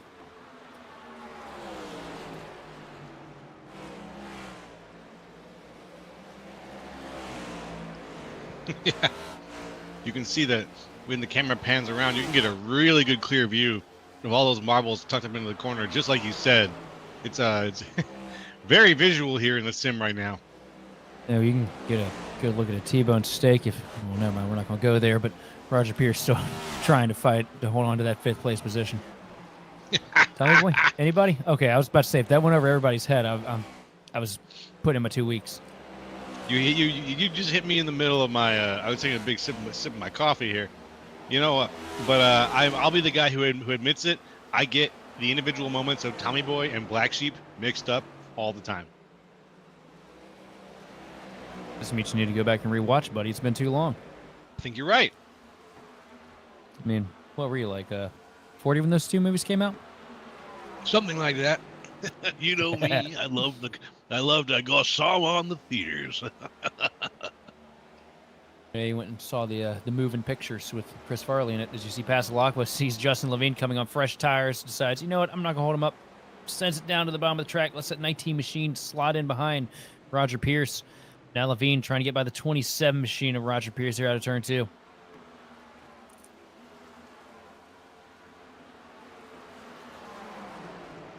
Pierce slowly working his way back up the field, which has been impressive considering the damage on his car. Now, he pit, but his car still looks kind of beat up. Did he get fixed? I guess he did. There's no time to fix that damage under green. You got to wait for a caution. Oh, damn.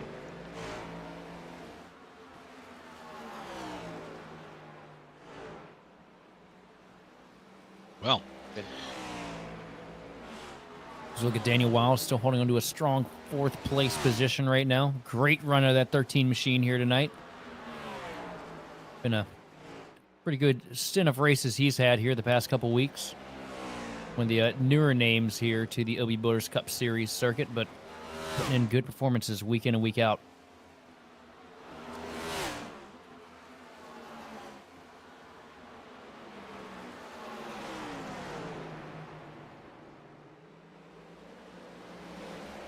Also, Roger said no to the damage repairs as well.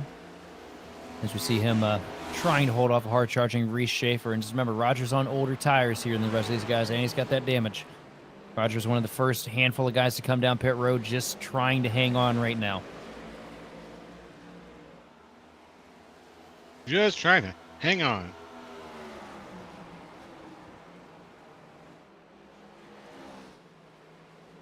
Let's see if he can. Eyes on Passalacqua here, who's at the back of this little group of 3 or 4 if you count Levine. I'll tell you what, if Roger could, he'd be throwing oil slicks on the track right now to try and get himself a caution. Yeah, that's about what he needs, isn't it? I'd say a good caution for Pierce would be great, because you have the crunching up of the front of the pack. He's 20 seconds away from Sean Conklin, so he needs that crunch right now more than anything.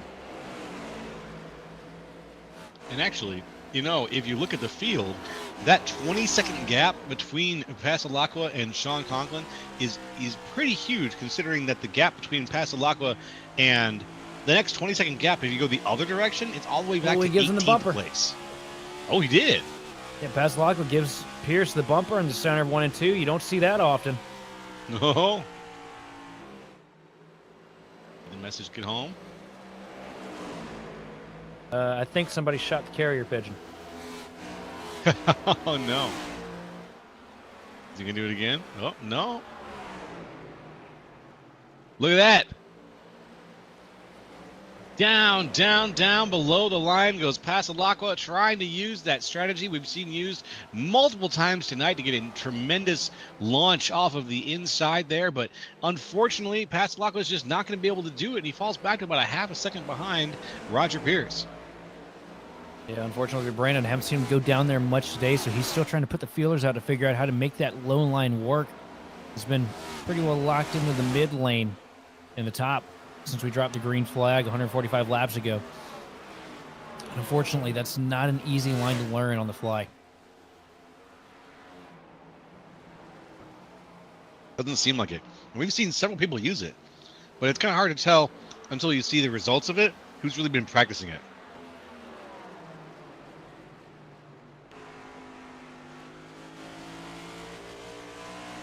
Conklin gives us a demonstration right now as he tries to get past the 17 machine at Gallimore.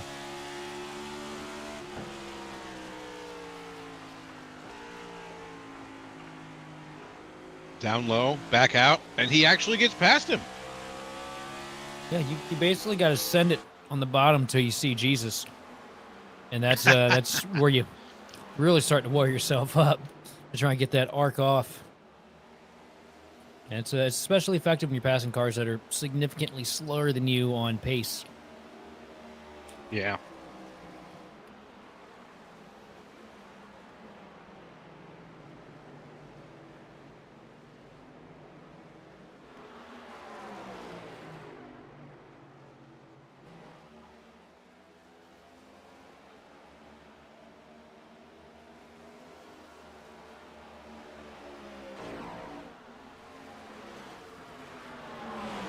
Now we've got about a 1/4 of this race left to go. Your pick was Conti, who is still doing fantastic. My pick was Roger Pierce, who is not doing as fantastic, but he's still up in the top 10. Who did our producer have again there? What'd you have down there? Well, I do believe Okay. it was the pole sitter of the race. I do believe it was Patrick Gitter that our producer had picked. Oh, I see. Okay. Yeah, Oh, and, that's a unfortunate situation. We just wanted to touch base and see where things were, with about a quarter race left to go. That commentator curse, looking like the producer curse this week here at New Hampshire. That did hit him pretty hard, didn't it? Not much magic in this mile yeah. for Darby. Not too much magic in this mile. The magic mile here. New Hampshire Motor Speedway. I gotta say, man, Joseph Causey ran the first 3/4 of this thing in absolute obscurity. And right now sitting on a 9th place spot. I figured he was just washed up. Causey putting together a really good run, though, in the Duwat Camry. Very good, very good. Yeah, it was not a name that was coming up a whole ton. We mentioned him once or twice, and people were passing around him. But now, in the top 10, cruising his way up, Joseph Causey still got, he's within, a few seconds shot of some of the guys ahead of him. But he's got a long way to go, just like everybody who's anywhere shy of Daniel Wiles. He got a long way to go to catch up to the leads here. I'll tell you, it's been, as we see Michael Conti on pit road again here, taking a second stop in 38 machine. So it's going to be a two-tire stop, too.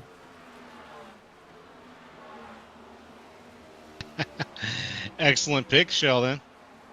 Oh, yeah, he's on 2 fresher tires here. But you never count out you never count out Joey Logano. You never count out Jimmy Johnson. You never count out Jeff Gordon. And you never count out Michael Conti. Those are the things that I've learned all the years that I've watched racing, and sim racing as well. Another one of them names you can throw in there is Luza. You never counted him out back in the day. All right. Or Bobby Zielinski either. Conti it is. Let's see. We got Darby down in the truck saying Conklin's he's good to go for the rest of this race. Let's see what happens. I mean, a lot can go down. It's very true. We are in the last quarter. We've still got 46 laps to go on this one.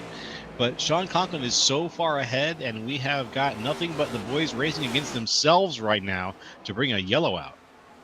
Oh, no, Conklin definitely set to make it and to dominate it at the same time. I don't see anybody getting up there to the back of that 10 machine, but Conti on the 2 tires with enough fuel to make it to the end.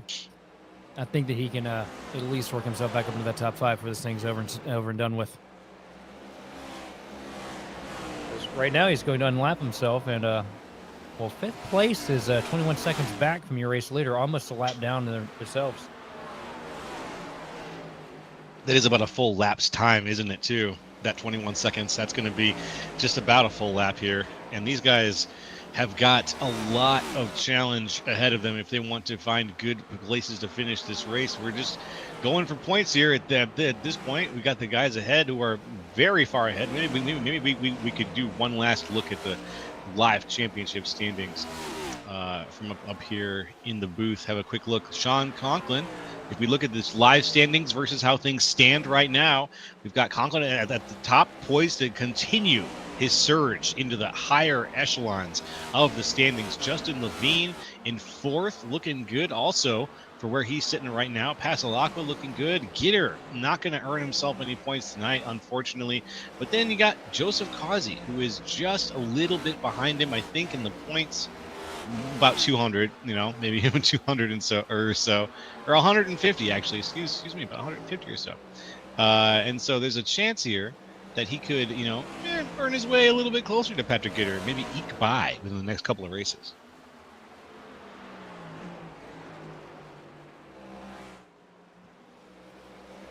Say one thing for Causey, it hasn't been a really flashy season from that 88 machine, but it has, at the bare minimum, been a consistent season. knocking off a bunch of top 10s and top 5s. You see Conti sent down to the bottom of the track here on those 2 fresh Goodyear Eagles. Going to get by the 88 machine.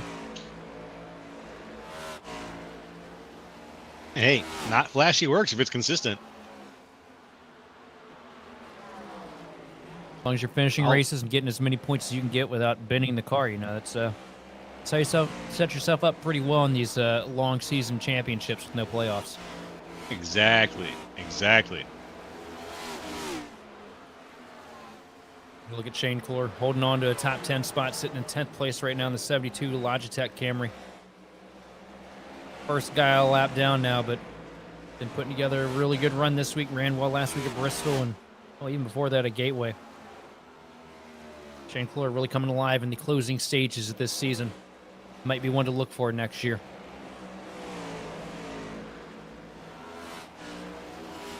Shane Clore rounding out the top 10 right now. He is number 10 in this list here.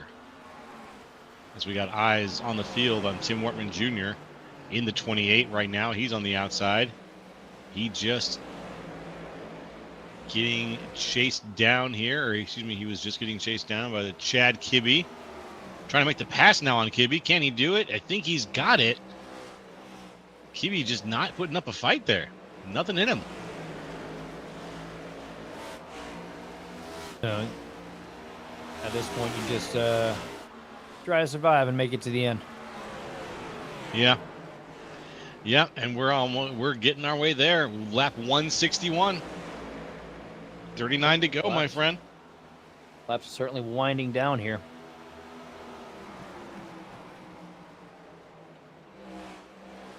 With just 39 to go, like we said earlier, some of these guys are begging for yellow flag. But again, that's going to be really tough to pull off at this point unless someone outdrives themselves. I got a feeling that they've got just enough distance between each other and just enough desire to make it to the end of this race that unless someone is really aggressively trying to make a pass, there's not going to be much in terms of contact between these guys at this point. No, as always, you see Sean Conklin now working on putting his teammate Roger Pierce, the 9th place runner right now, a lap down.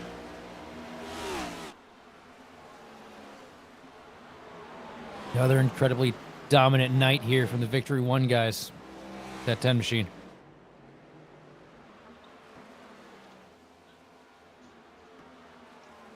And here's Conklin and Pierce back to back. The only guys currently on the lead lap are the top 8 cars.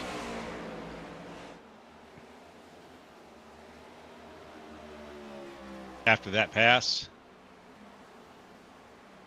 top 8 cars, Conklin, Benefield.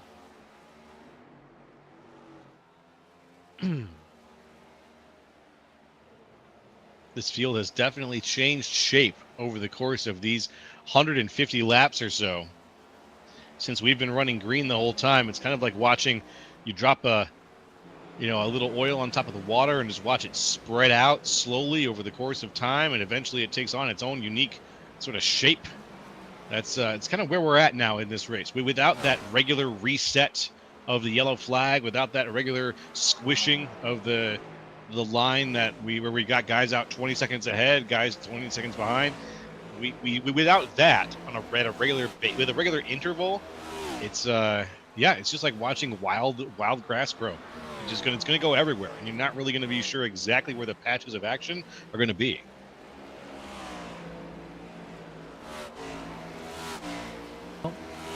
Now that we're done talking about watching grass grow. My bad. Excuse me, I said grass grow. The 38 machine of Michael Conti moving himself back up in the 5th spot. So for all the naysayers on my pick for tonight, it looks like he's beating your favorite drivers. Or whatever Denny said. I wasn't paying attention. Yeah. I was going to say, you picked Denny Hamlin tonight? More or less. Oh, no. I wouldn't compare Conti to Denny. I beat your favorite driver. A lot less controversial.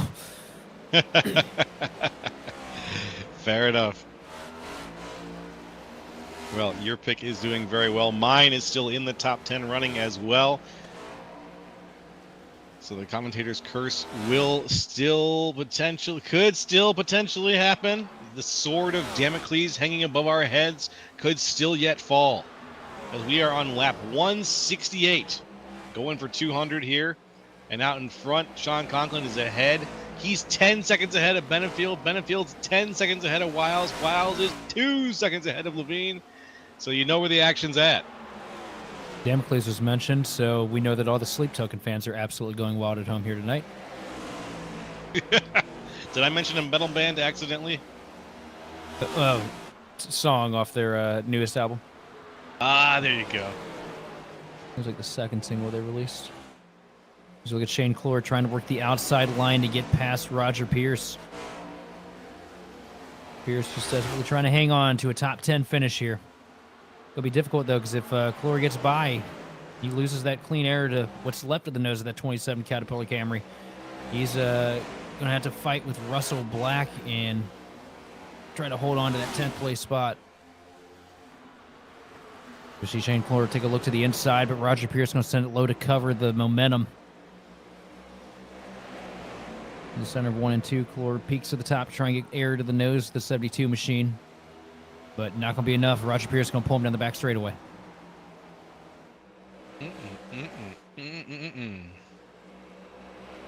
This situation Toasty. Toasty.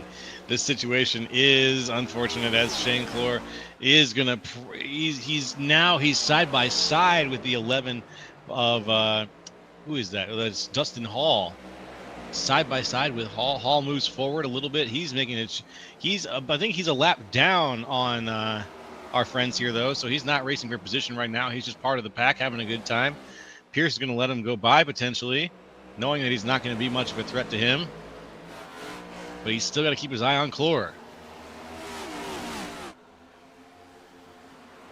The question is, how aggressive is Clore going to end up getting here? You know, we're in the closing laps. You know, it's a battle for ninth, but that's still a position nonetheless that's, you know, something can help you in this championship hunt. And Roger Pierce, you know, tell he's kind of just struggling to survive right now in that 27 machine. And here comes Clore around the outside. Really good run for the 72 machine, going for a crossover down the front straightaway. Looks to the inside, pulls up to the quarter panel. Down into 1 and 2. Does Shane Clore have enough momentum to get the job done? He slides up the hill a little bit. They're in each other's doors. Shane Clore trying to keep it low, though. A little bit of contact pushes Roger Pierce offline. Pierce up almost into the wall, and here comes Russell Black. Yeah, that's going to be Pierce losing a lot of speed, and Black is going to take advantage of that. That Team Conti car dives down, passes the 27, up to the outside. It's going to be Russell Black following the car right ahead of him. Shane Clore as they make the pass.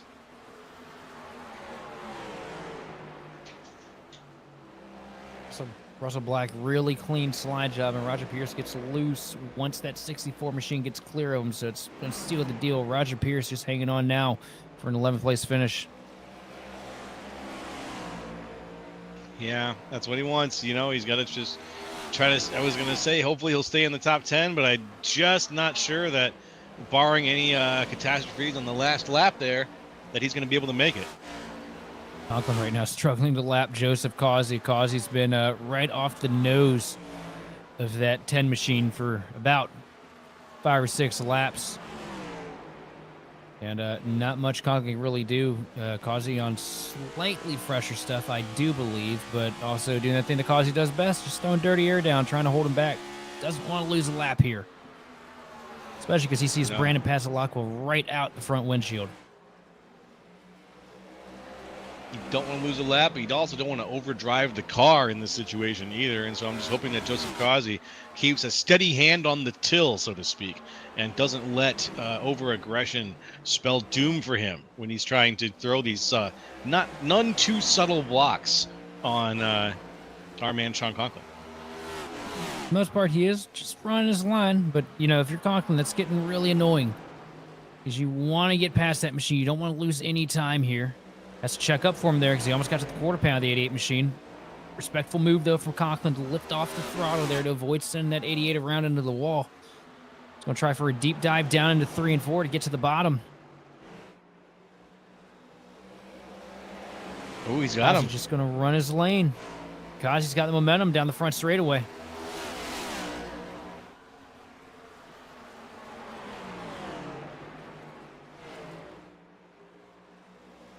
And Causey's got him. It's going to be a big run for Conklin here as he dives down to the bottom. Tries to pull the quarter pound into 3. Does Kazi let him have it? Kazi sends it way wide into turn 3. He's keeping his foot in. He's going to be at the quarter panel. It's going to be difficult here for Conklin.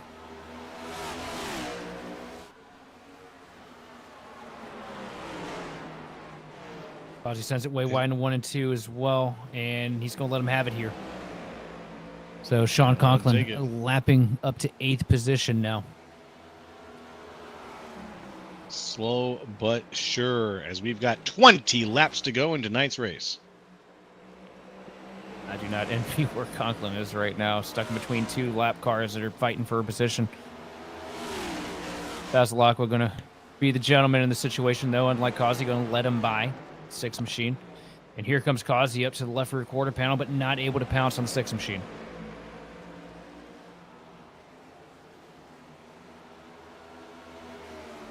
Also, we got 20 laps to go here to finish this deal out. That's right. Just a big 2-0. Almost down to the single digits.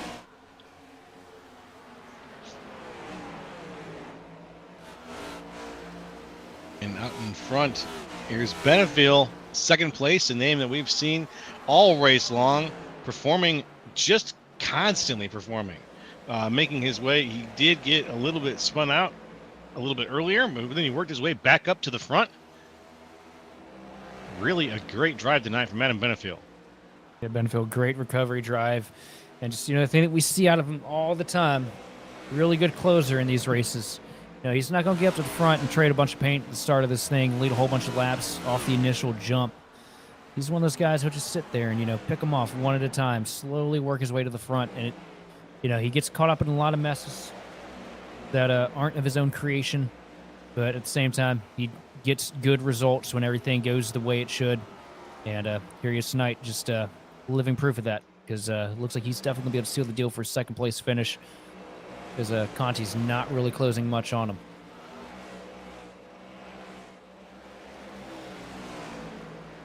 No, How about not the closing battle? And how about that battle we saw earlier in the race, too, between Conti and Conklin? Oh, that was beautiful. That was a highlighted race for me. We're looking at one of the most successful drivers to come across the NASCAR Pro Series, going against somebody who is hopeful to make it into the Pro Series this season. A little bit of the future and a little bit of the past going at it toe-to-toe. You always love to see that kind of stuff up here. Love it. Little torch passing moment. Possibly. Because I do think that this is the first time that Conklin has, in a straight head-to-head, at least that we've covered, that I can remember in recent months, that Conklin has gotten the better of Conti. Might have been a battle some point last year, but I cannot quite remember. Getting old.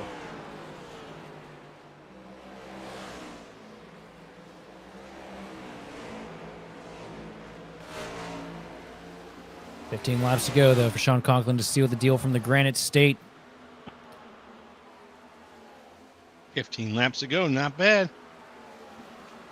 15 laps, 10-second advantage. The race is all his. Just get it through here. A couple more laps, bring it home clean. So you look at Michael Conti driving past the lap car of Paul Gallimore. Daniel Wiles sitting back there in 4th place, just a couple seconds back from his Team Conti teammates. It's been a great run for that 13 machine. Been sitting 4th pretty much all race long. Justin Levine driving through the field. Gets himself up into 5th with Reese Schaefer. A late race charge to pull himself up to 6th.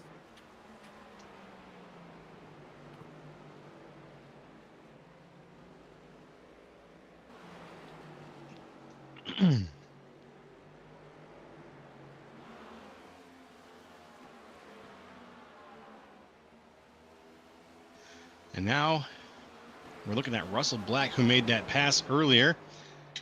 A very smooth pass earlier, along with Shane Clore to pass up Roger Ears-Pierce. Now Russell Black, sitting in 10th place, is going to probably hold on to that spot unless he can get just a little bit more speed and maybe put a little bit of pressure on the back there of Shane Clore, but I'm not sure he'll be able to make that up.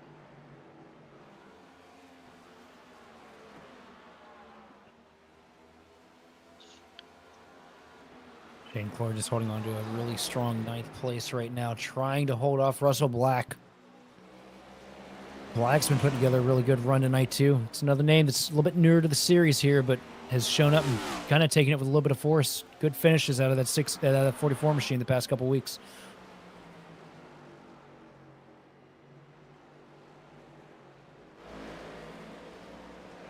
Even if the door number does say 64, he's lying to us, brother. Yeah, the door number says one thing, but this is iRacing, so sometimes sometimes we're gonna get confused, man. That's just the way it is. It was 10 laps to go as Conklin crossed the line that last time. Love to see it. Single digits coming down to the wire. He's absolutely earned that point of the night where he's just holding his breath, hoping nobody makes a mistake. Yeah, what was once, hey, let's see a yellow, is now, just for the love of God, no yellow, please.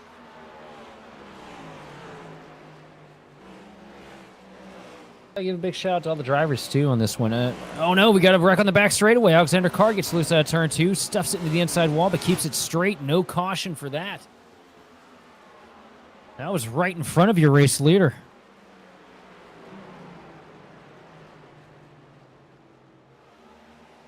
And manages to hold on to it, though. Alex Carr, how many places did he end up lose? Did he lose a place for that at all? No, Carr's been pretty worse for the wear since that incident earlier in the race. Just kind of trying to maximize and minimize the damage here. Yeah, he's pretty far down, unfortunately, there. I gotta say, though, big shout out to this field because we started this thing off. I didn't think we'd get more than 4 laps green, and they've gone and proved us wrong. Because I think we've been green since about lap 35 or so. Don't quote me on that.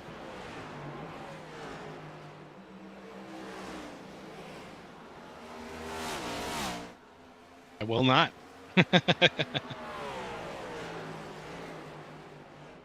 Sean Conklin leads down the back straightaway. 1 car on pit road, the 45 machine of Chad Kibbe. Down for an unscheduled stop. If you look, Russell Black has gotten past the 72 machine of Shane Clore. Moves himself up in the 9th spot. Then right behind these guys is 2nd place, Adam Benefiel, who's sitting 10 seconds back from your race leader, 3 seconds above the hard-charging Michael Conti. Just trying to maintain the gap and bring it home. And, oh, Michael Conti, big trouble into turn 1. Almost loses the 38 machine there. Ugh. Not it right now. Not what you want to see, not what you want to hear. Out of the car. And Conti, now you can see he's going to be taking it a little bit easier here for these last couple of laps. A lot of play there. He's taking it way easier. Out here on 2 tires, you know. It worked to get him back up because he was losing. It was a net gain for him to take those tires when he did, because he'd have been probably sitting back around 8th or 9th as early as he pit on that first sequence. So Conti with a great strategy call to at least get some extra positions out of this deal and position himself, if we did happen to get a caution, to have the opportunity to charge for the win. But looks like we're going to go green to finish it off, but still at 3rd place. Nothing to sneeze at, as you typically say. Nothing to sneeze at. That's true.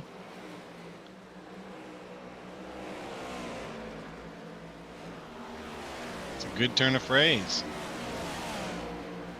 So look, if he finishes off in 2nd, this is going to be a great confidence boost for Adam Benefiel. Huge. Huge boost. As you know, you're sitting there in a Team Conti Chevrolet, and the owner of the company's right there behind you, a couple seconds back. Just been holding on to it all race. Just goes to show how good Adam Benefiel is when it comes to saving tires. but none better than Sean Conklin right now, as he has just walked away, still gaining time on this field.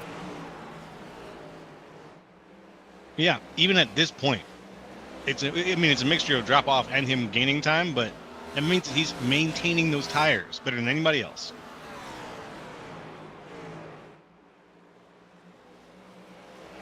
Look at Adam Benefield. Sean Conklin now putting the 67 machine of O'Hara another lap down as your 16th place car.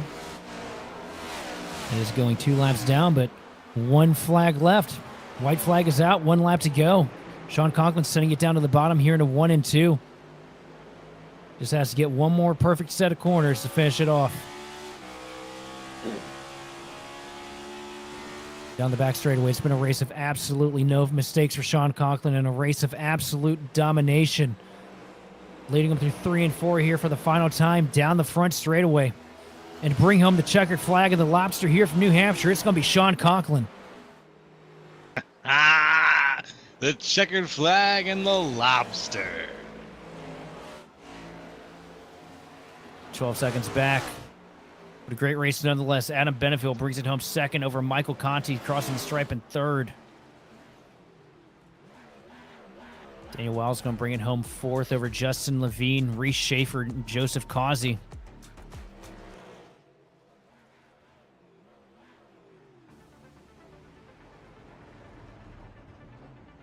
Amazing. See Conklin wiggling the car, trying to get the track bar back into the right position to pass Tech. Well, if we still had track bars anyway. And he's going to burn it down here across the stripe. And what a dominating performance. I mean, I say it week in and week out, but Conklin just really put the whole package together here tonight. And basically made it look like his own personal practice session in New Hampshire. Yeah. That kid's going places. Right now, sideways. And around and around and around.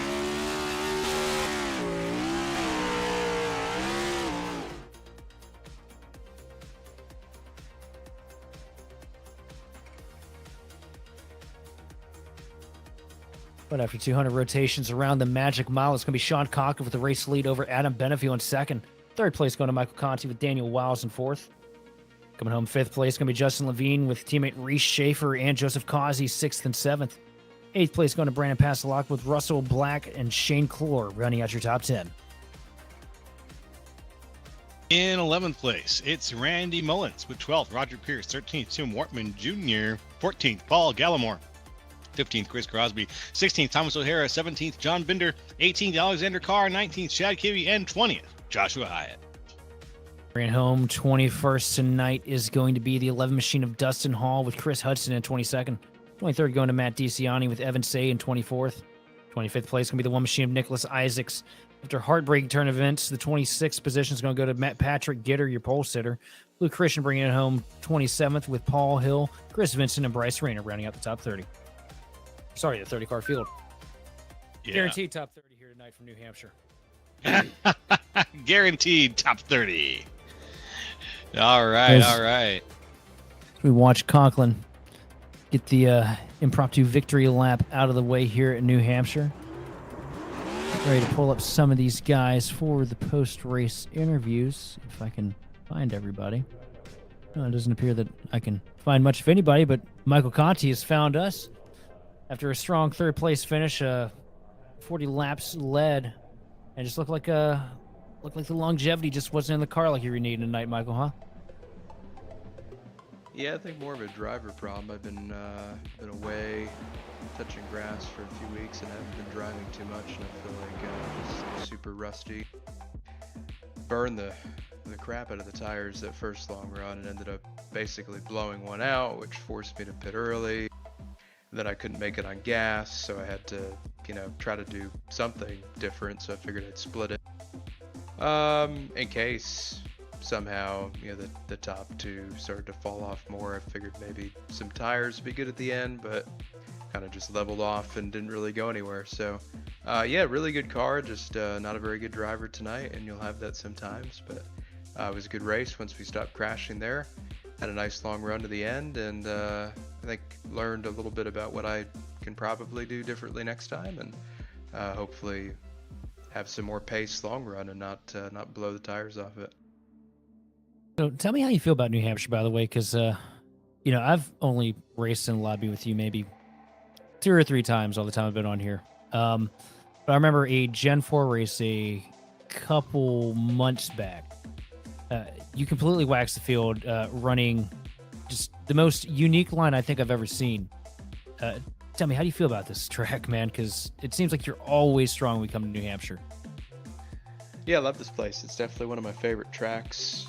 Got my first Coke win here many years ago, so it's got a special place for me. And yeah, I think in the next gen car I've performed well here. Like you said, I've got my own unique line, but so do many people. And the great thing about this track is that you can make all of the lines work at different points in the race, and really creates a lot of flexibility, a lot of fluidity, and people that can think and not just commit to one line typically are rewarded. So yeah, I love this place.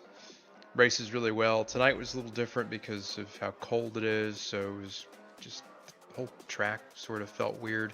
Again, could be me, could be a me problem, but just didn't feel like I could ever get a feel for what the right rear was doing, what the right front was doing, crossing the seam, stuff like that. Just wasn't really in tune with the car. But yeah, loved the track, and was really nice to get a long run there at the end. So kudos to everybody for allowing that to happen and allowing the tire wear to happen. And we saw a lot of people gaining and losing, myself included. So I think it was a really good race overall. Well, next question I got for you is, when do you think we're going to be able to see you next on this schedule? Only a couple weeks left in the season, and I know you pretty much come here for a little bit of trophy hunting. So any place you got circled left on the schedule?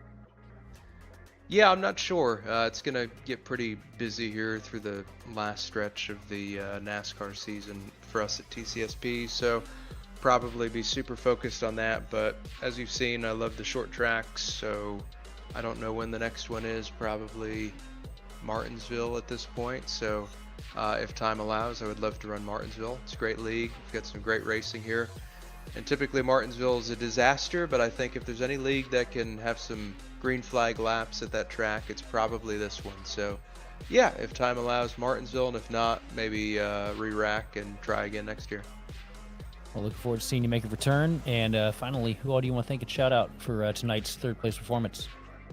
Yeah, just thanks to everybody for putting the league on. Like I said, super good league with awesome guys, great racing. So thanks for giving us a place to race. Of course, all the support at Team Conti Sim Performance across our ambassador base, customer base, and all of the guys that work with me side by side to make it happen. Thank you all for that. And thank you guys for putting on another great broadcast, and look forward to the next one. Appreciate you. Looking forward to seeing you back on track. And I'm going to hand it on over to Joe LaCastro with our second place finisher, the always hard charging Adam Benefiel. All righty. Hello, Adam. Can you hear us up here in the booth? Yes, sir. Hey, what a run tonight for you, my friend. You came back from an unfortunate circumstance early on to have a really solid second place run. Now it says laps led 0, but to me your name was synonymous with, it's going to sound like don't take this the wrong way, it was synonymous with second place here, because you really managed to hold down in the face of cars passing, in the face of people were getting away from you a little bit, and in the face of crashing. You held down an amazing run tonight. Tell us a little bit about how you approached tonight's race. Yeah, I mean, nothing really matters. I just came here for one thing, and that was to kick that Coke driver's ass, or former Coke driver. And I did it. He's seen the back of my bumper for quite a long time. And, yeah, congrats to Conklin, but I think I'm the real winner. Or Conklin, sorry. I'm the real winner here. That's the reason why I got John Daly, the GOAT, on my picture. Because we don't play around. We're just here to that really went nowhere. I don't know. It was a good night. That's okay. That's okay. I like the spirit of it. I really do, my friend. I really do. Now, let's talk a little bit about the end of the race here, or at least not the end of the race. That was that body of time, about 100 laps or so, where you were just holding on, trying to get, what do you think it would have taken? Would it have taken a yellow, like a late yellow? What were you looking for to make the pass potentially for the lead? I don't think I really had anything for him. The first run I was tight, and then this race starts later than normal, so I had kids. I lost a massive chunk of time with my kids coming to tell me good night. About killed myself 3 times, and but I don't think I had anything for him. It would have had to be a yellow, and then us re-rack it and kind of see what happens then. But I don't know. It was like after shoot, I don't know, man, 80, 70, 80 laps, like. I was better than everybody else, but he was better than me. So, it's just the way it goes sometimes in racing. So, it was a good practice for another league that I run. I'm in the championship battle for it. So we come here Saturday, and so it was good practice for that to see where the car needs to be better. But yeah, I don't think I really had anything for Sean after 80 or so laps. I think short run it would have been good. Because it seemed like me and Conti kind of fired off, and so I don't know. It would have been cool to actually see what one Rocco car could do against 2 Team Conti cars, since it's always the other way around. So maybe we'll get that one day. But congratulations to them. They won the race, and we'll take our P2 and go drink a beer and keep talking crap to Conti. All right, that's what we like to hear, my friend. Definitely. Are you looking forward to Kansas Speedway next week? Yeah, I mean, I love Kansas. It's kind of, it's one of those tracks that I don't know. You just take your time and buy your time, and you can be there on the long run. Car's really good, so yeah, I like that place. I've always ran pretty good there. We'll see what happens, I'm sure Yeah. Rocco will show up and be stout, so hopefully we can have a good piece. All righty. Well, anyone you want to shout out to or thank for your performance tonight before we move on?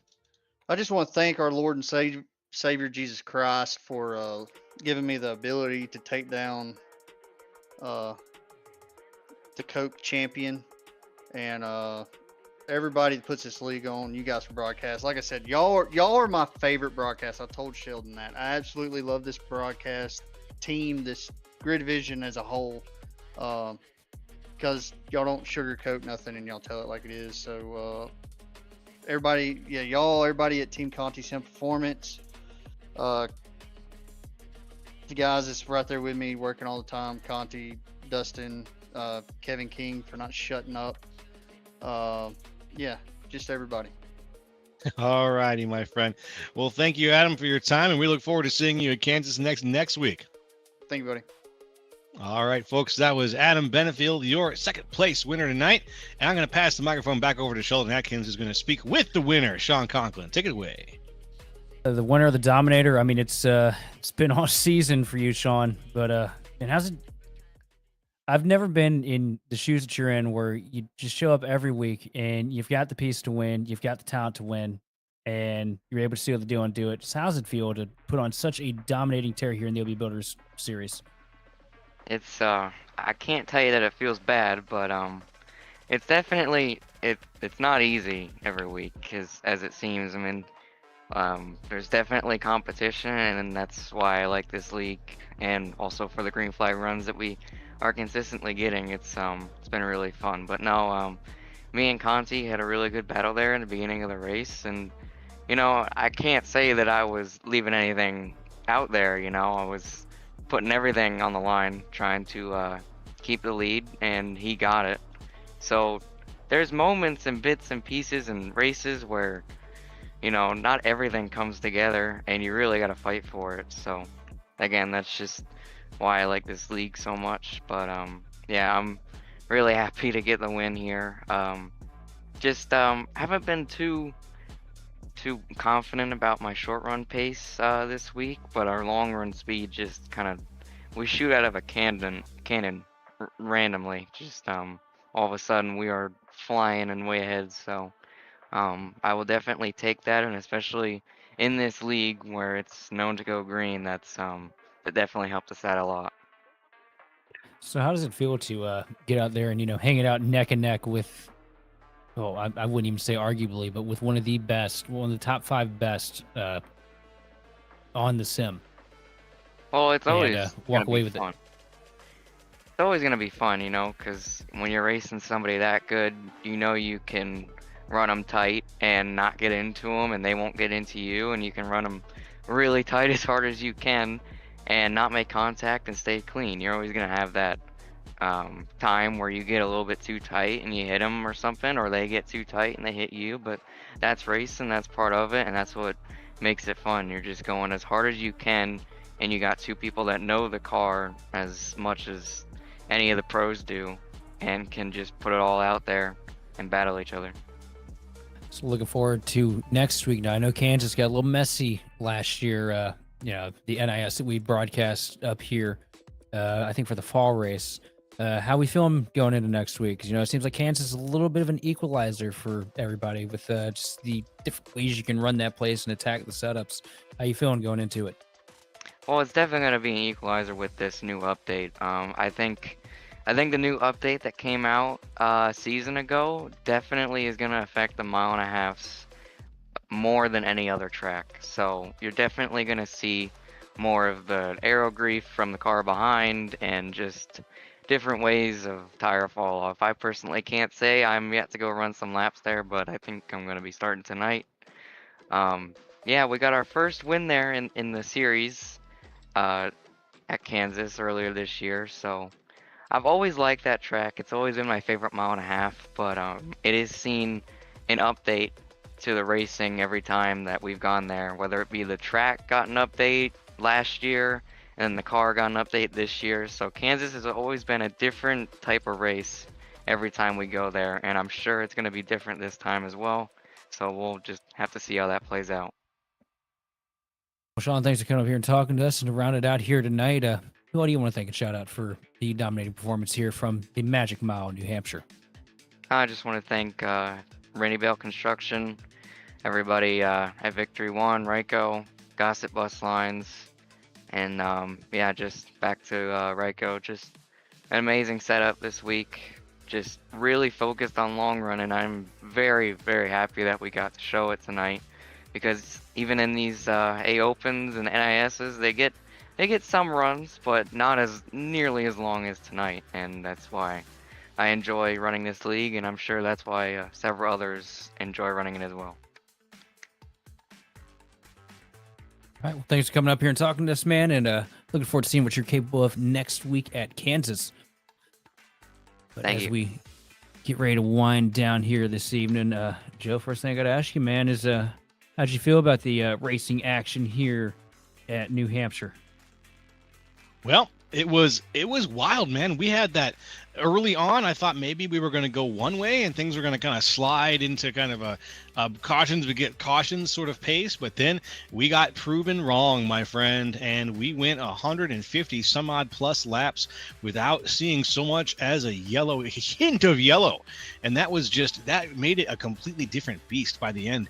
So they kept the excitement up at the front all the way until the very end, but there was a lot going on here at this track, a lot going on in New Hampshire, and I'm looking forward to hearing how things go at Kansas. Yeah, definitely looking forward to Kansas myself. And yes, it's great, man. When we get such a long green flag run here at New Hampshire, this race can really open up for some exciting moments and some dominating performances as well. Kansas next week's going to be full chaos, so I can pretty much promise you that. That place always puts on one heck of a show. Interesting to see what the OB Cup is going to be capable of next week. But the entire Grid Vision team, we'd like to thank you for watching and participating in the chat. For more information on getting your league broadcasted. Wait, hang on. Our producer is telling me to check something. No. Hang on. Oh. There we go. I'm confused. I'm lost now. What's going on?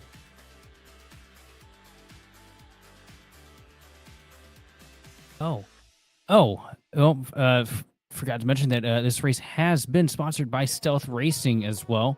So sorry for that late snafu there.